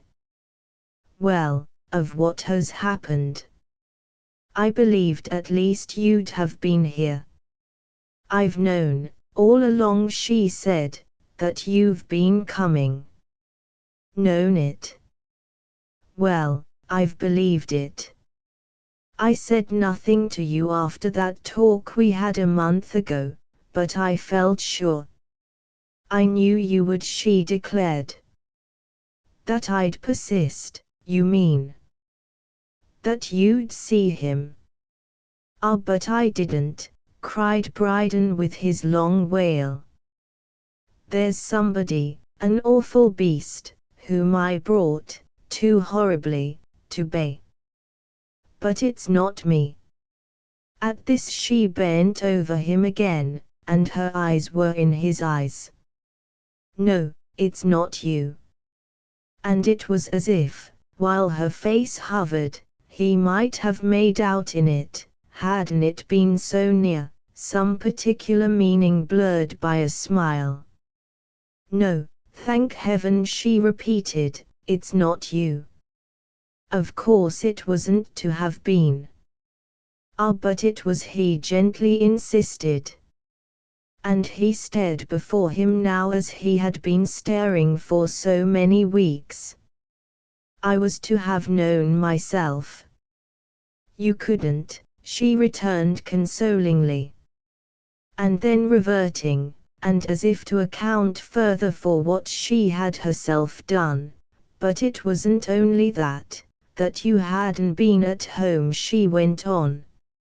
I waited till the hour at which we had found Mrs. Muldoon that day of my going with you, and she arrived, as I've told you, while, failing to bring anyone to the door, I lingered in my despair on the steps. After a little, if she hadn't come, by such a mercy, I should have found means to hunt her up. But it wasn't, said Alice Staverton, as if once more with her fine intentions, it wasn't only that. His eyes, as he lay, turned back to her. What more then? She met it, the wonder she had stirred.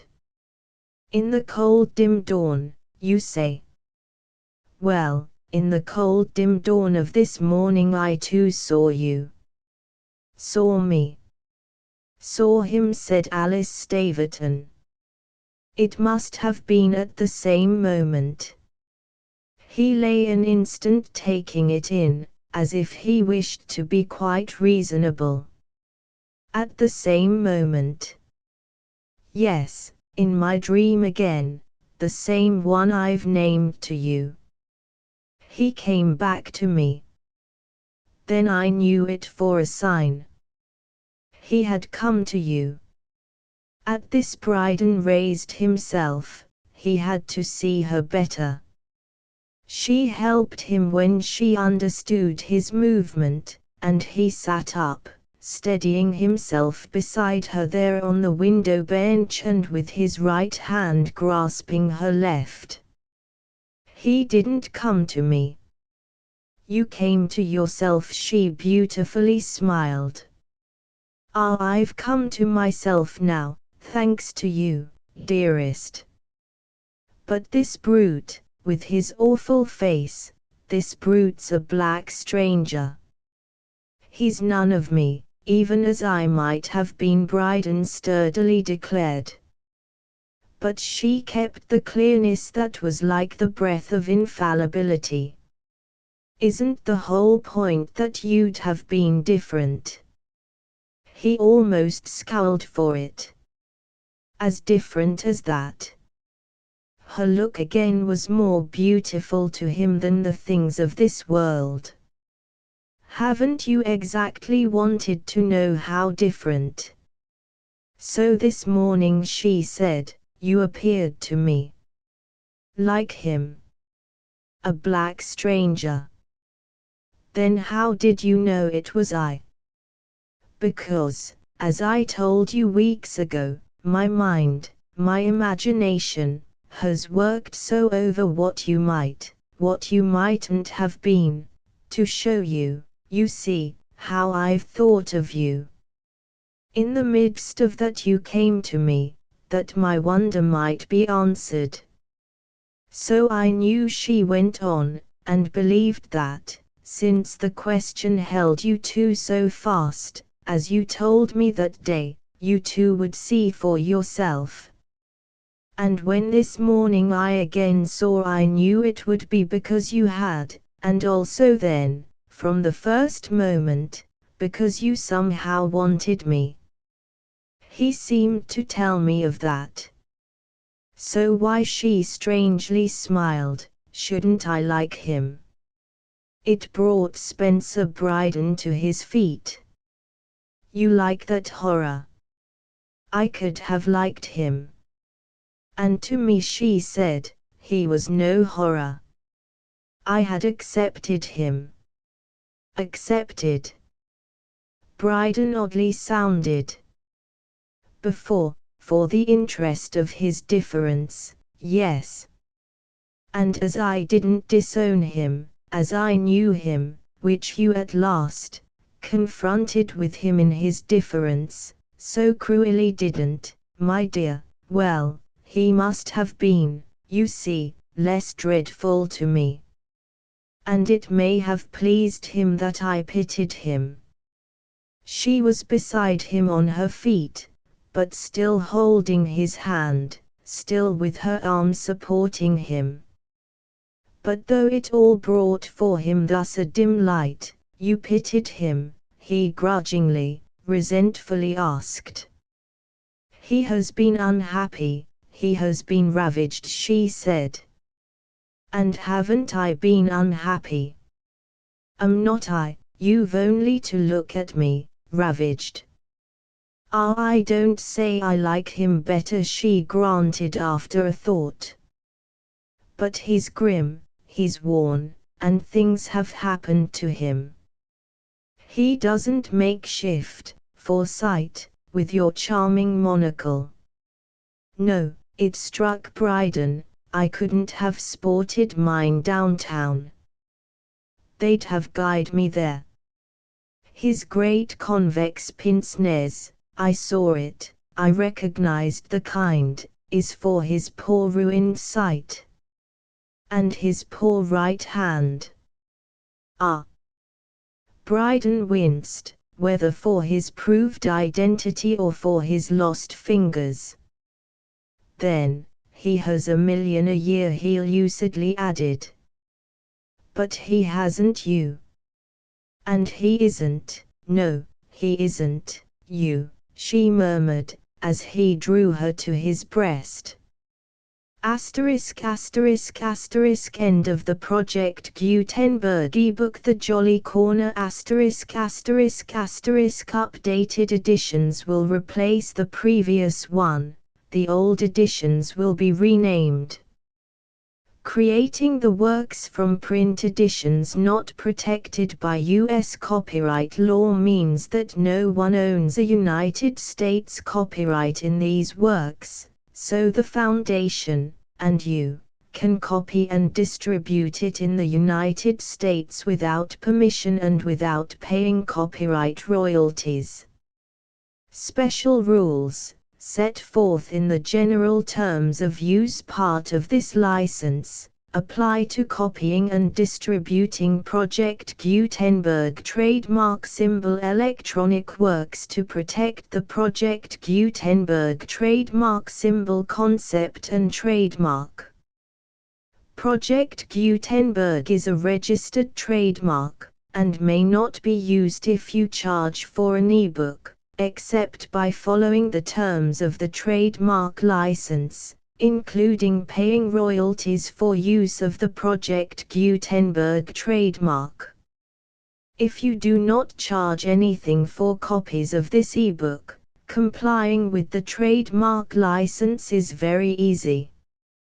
You may use this ebook for nearly any purpose, such as creation of derivative works, reports, performances and research. Project Gutenberg ebooks may be modified and printed and given away. You may do practically anything in the United States with ebooks not protected by U.S. copyright law. Redistribution is subject to the trademark license, especially commercial redistribution.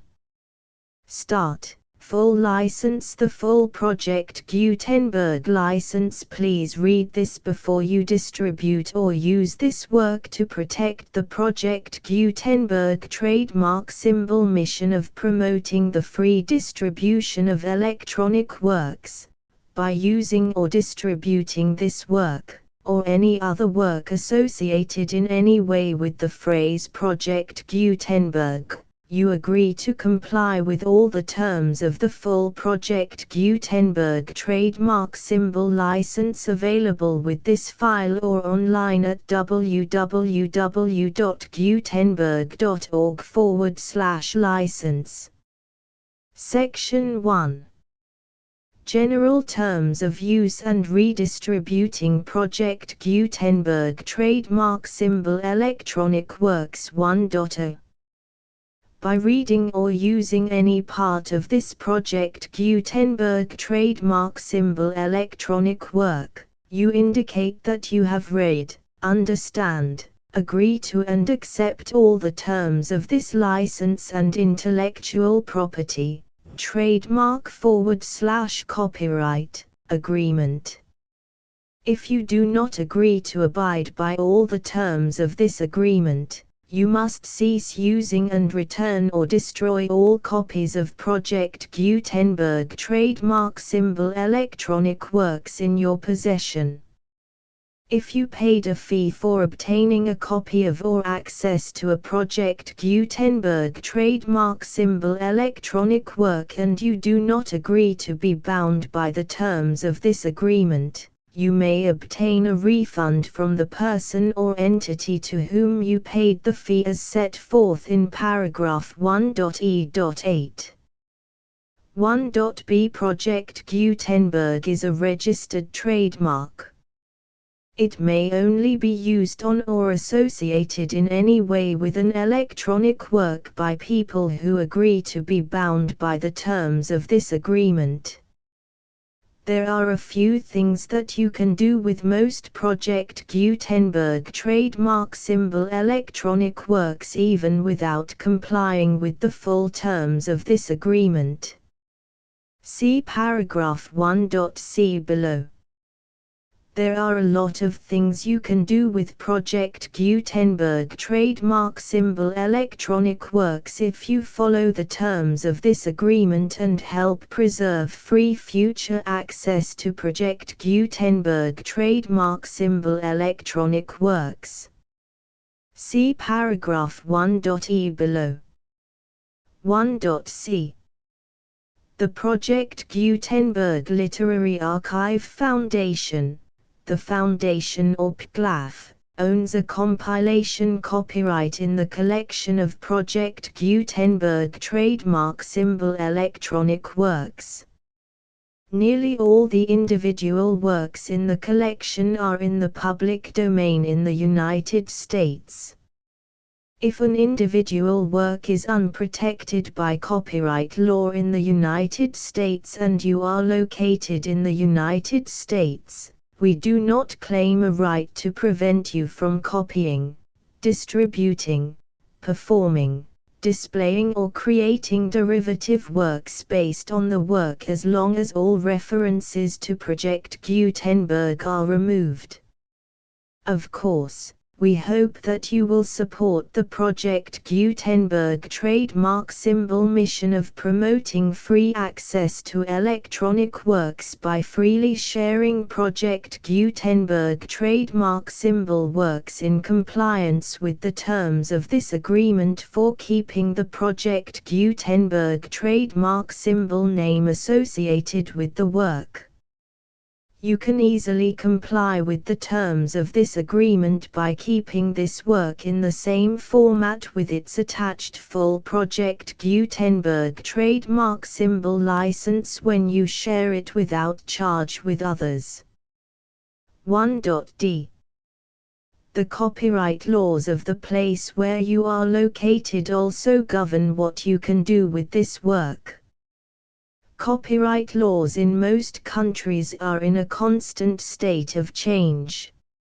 If you are outside the United States, check the laws of your country in addition to the terms of this agreement before downloading, copying, displaying, performing, distributing or creating derivative works based on this work or any other Project Gutenberg trademark symbol work. The Foundation makes no representations concerning the copyright status of any work in any country other than the United States. 1.e Unless you have removed all references to Project Gutenberg. 1.e.1. The following sentence, with active links to, or other immediate access to, the full Project Gutenberg trademark symbol license must appear prominently whenever any copy of a Project Gutenberg trademark symbol work, any work on which the phrase Project Gutenberg appears, or with which the phrase Project Gutenberg is associated, is accessed, displayed, performed, viewed, copied or distributed. This ebook is for the use of anyone anywhere in the United States and most other parts of the world at no cost and with almost no restrictions whatsoever. You may copy it, give it away or reuse it under the terms of the Project Gutenberg license included with this ebook or online at www.gutenberg.org. If you are not located in the United States, you will have to check the laws of the country where you are located before using this ebook. 1.e.2.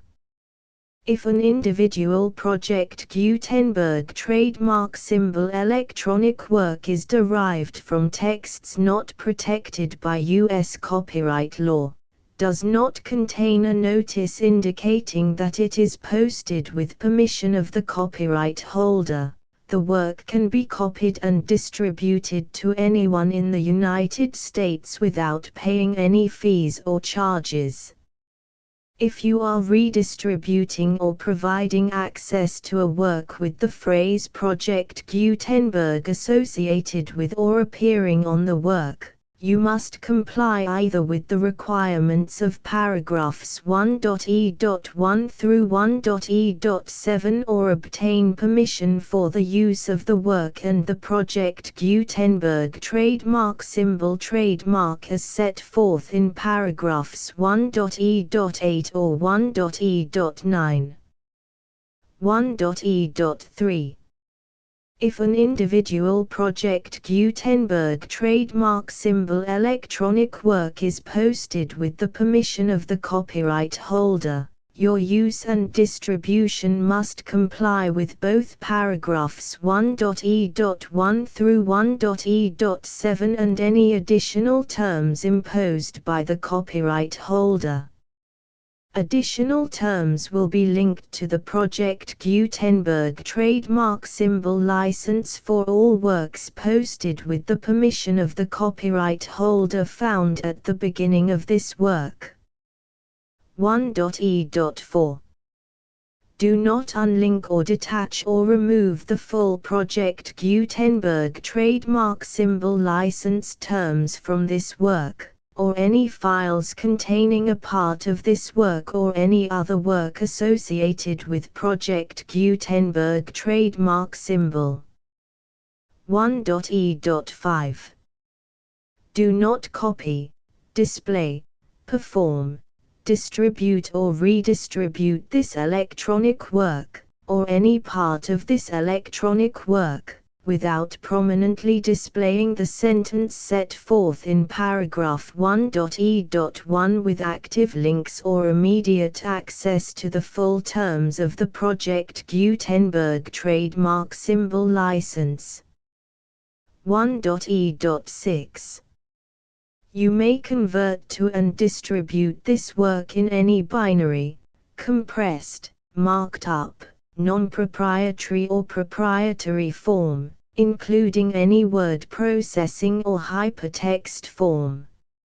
However, if you provide access to or distribute copies of a Project Gutenberg trademark symbol work in a format other than plain vanilla ASCII or other format used in the official version posted on the official Project Gutenberg trademark symbol website, www.gutenberg.org, you must, at no additional cost, fee or expense to the user, provide a copy, a means of exporting a copy, or a means of obtaining a copy upon request, of the work in its original plain vanilla ASCII or other form.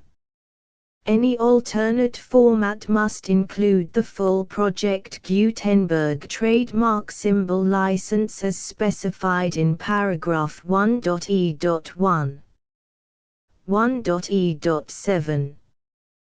Do not charge a fee for access to, viewing, displaying, performing, copying or distributing any Project Gutenberg trademark symbol works unless you comply with paragraph 1.e.8 or 1.e.9. 1.e.8.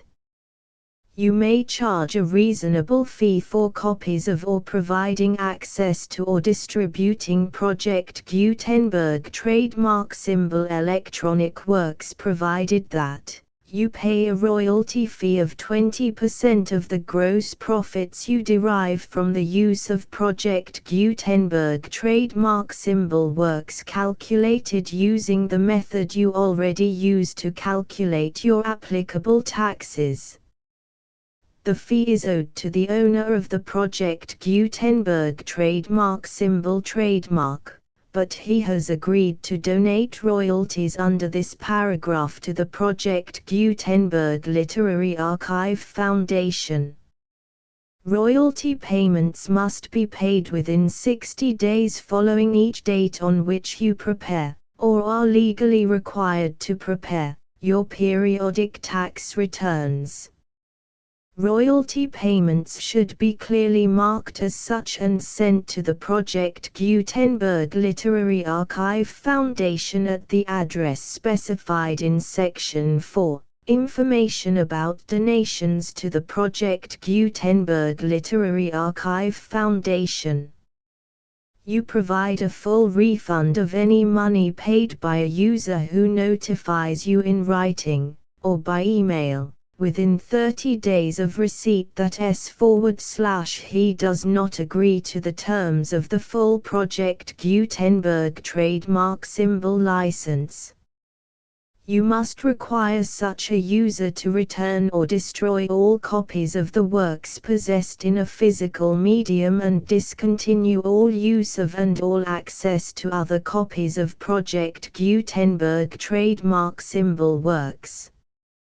You provide, in accordance with paragraph 1.f.3, a full refund of any money paid for a work or a replacement copy, if a defect in the electronic work is discovered and reported to you within 90 days of receipt of the work.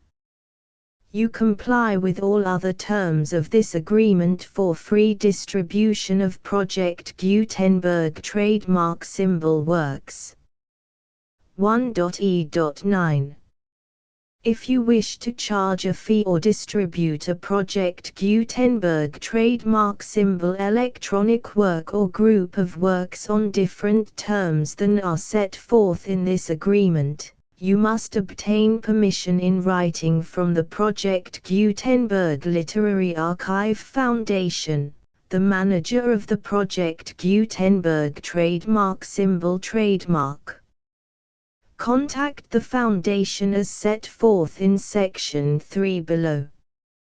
1.f1.f.1 Project Gutenberg volunteers and employees expend considerable effort to identify, do copyright research on, transcribe and proofread works not protected by U.S. copyright law in creating the Project Gutenberg trademark symbol collection. Despite these efforts, Project Gutenberg trademark symbol electronic works, and the medium on which they may be stored, may contain defects such as, but not limited to, incomplete, inaccurate or corrupt data, transcription errors, a copyright or other intellectual property infringement, a defective or damaged disk or other medium, a computer virus, or computer codes that damage or cannot be read by your equipment. 1.f.2 Limited warranty, disclaimer of damages, except for the right of replacement or refund described in paragraph 1.f.3, the Project Gutenberg Literary Archive Foundation, the owner of the Project Gutenberg trademark symbol trademark, and any other party distributing a Project Gutenberg trademark symbol electronic work under this agreement, disclaim all liability to you for damages, costs and expenses, including legal fees. You agree that you have no remedies for negligence, strict liability, breach of warranty or breach of contract except those provided in paragraph 1.f.3. You agree that the Foundation, the trademark owner, and any distributor under this agreement will not be liable to you for actual, direct, indirect, consequential, punitive or incidental damages even if you give notice of the possibility of such damage. 1.f.3 Limited right of replacement or refund. If you discover a defect in this electronic work within 90 days of receiving it, you can receive a refund of the money, if any, you paid for it by sending a written explanation to the person you received the work from. If you received the work on a physical medium, you must return the medium with your written explanation. The person or entity that provided you with the defective work may elect to provide a replacement copy in lieu of a refund.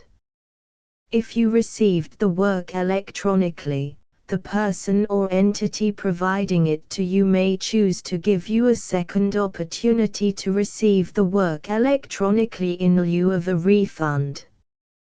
If the second copy is also defective, you may demand a refund in writing without further opportunities to fix the problem. 1.f.4.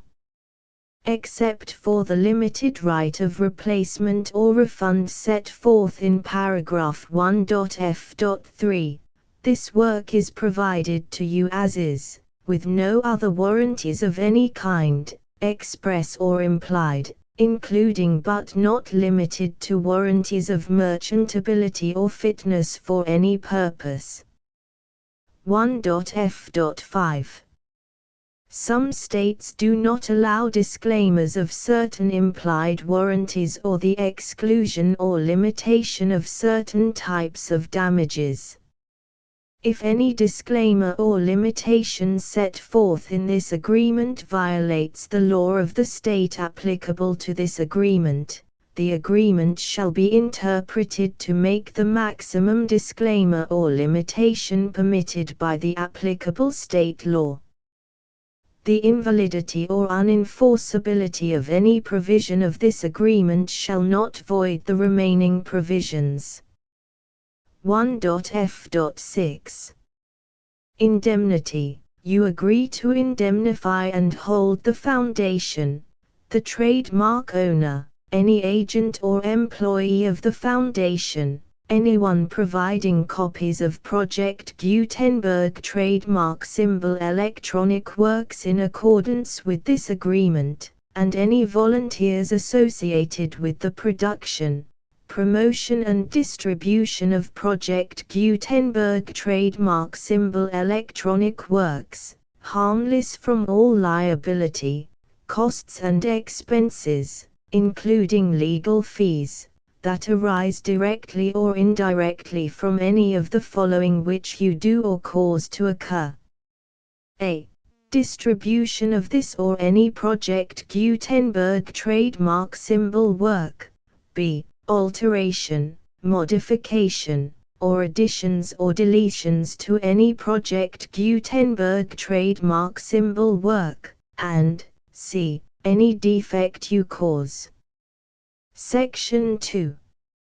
Information about the mission of Project Gutenberg trademark symbol. Project Gutenberg trademark symbol is synonymous with the free distribution of electronic works in formats readable by the widest variety of computers, including obsolete, old, middle-aged and new computers. It exists because of the efforts of hundreds of volunteers and donations from people in all walks of life. Volunteers and financial support to provide volunteers with the assistance they need are critical to reaching Project Gutenberg trademark symbol's goals and ensuring that the Project Gutenberg trademark symbol collection will remain freely available for generations to come. In 2001, the Project Gutenberg Literary Archive Foundation was created to provide a secure and permanent future for Project Gutenberg trademark symbol and future generations. To learn more about the Project Gutenberg Literary Archive Foundation and how your efforts and donations can help, see sections 3 and 4 and the Foundation information page at www.gutenberg.org. Section 3. Information about the Project Gutenberg Literary Archive Foundation. The Project Gutenberg Literary Archive Foundation is a non-profit 501(c)(3) educational corporation organized under the laws of the state of Mississippi and granted tax-exempt status by the Internal Revenue Service. The Foundation's IN or Federal Tax Identification Number is 64-6221541. Contributions to the Project Gutenberg Literary Archive Foundation are tax-deductible to the full extent permitted by U.S. federal laws and your state's laws. The Foundation's business office is located at 809 North 1500 West, Salt Lake City, UT 84116, 801-596-1887. Email contact links and up-to-date contact information can be found at the Foundation's website and official page at www.gutenberg.org/contact section 4. Information about donations to the Project Gutenberg Literary Archive Foundation. Project Gutenberg trademark symbol depends upon and cannot survive without widespread public support and donations to carry out its mission of increasing the number of public domain and licensed works that can be freely distributed in machine-readable form accessible by the widest array of equipment, including outdated equipment.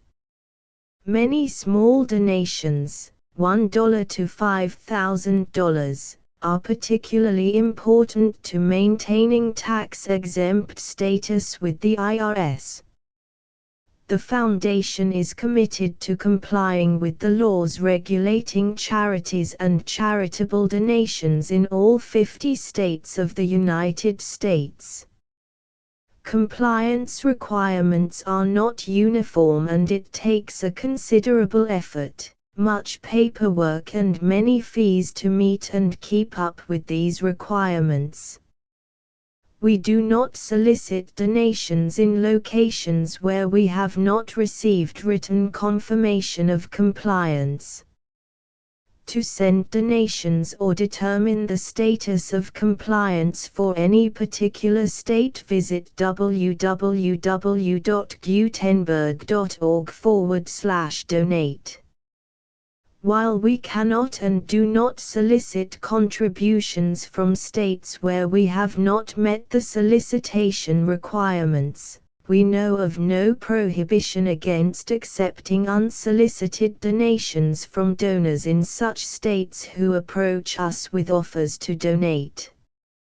International donations are gratefully accepted, but we cannot make any statements concerning tax treatment of donations received from outside the United States.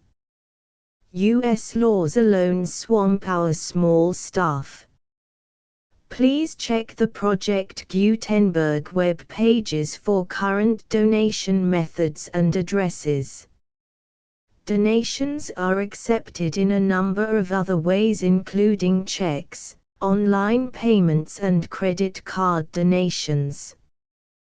To donate, please visit www.gutenberg.org/donate. Section 5. General information about Project Gutenberg trademark symbol electronic works. Professor Michael S. Hart was the originator of the Project Gutenberg trademark symbol concept of a library of electronic works that could be freely shared with anyone. For 40 years, he produced and distributed Project Gutenberg trademark symbol ebooks with only a loose network of volunteer support. Project Gutenberg trademark symbol ebooks are often created from several printed editions, all of which are confirmed as not protected by copyright in the U.S. unless a copyright notice is included. Thus, we do not necessarily keep ebooks in compliance with any particular paper edition. Most people start at our website, which has the main PG search facility, www.gutenberg.org. This website includes information about Project Gutenberg trademark symbol, including how to make donations to the Project Gutenberg Literary Archive Foundation, how to help produce our new ebooks, and how to subscribe to our email newsletter to hear about new ebooks.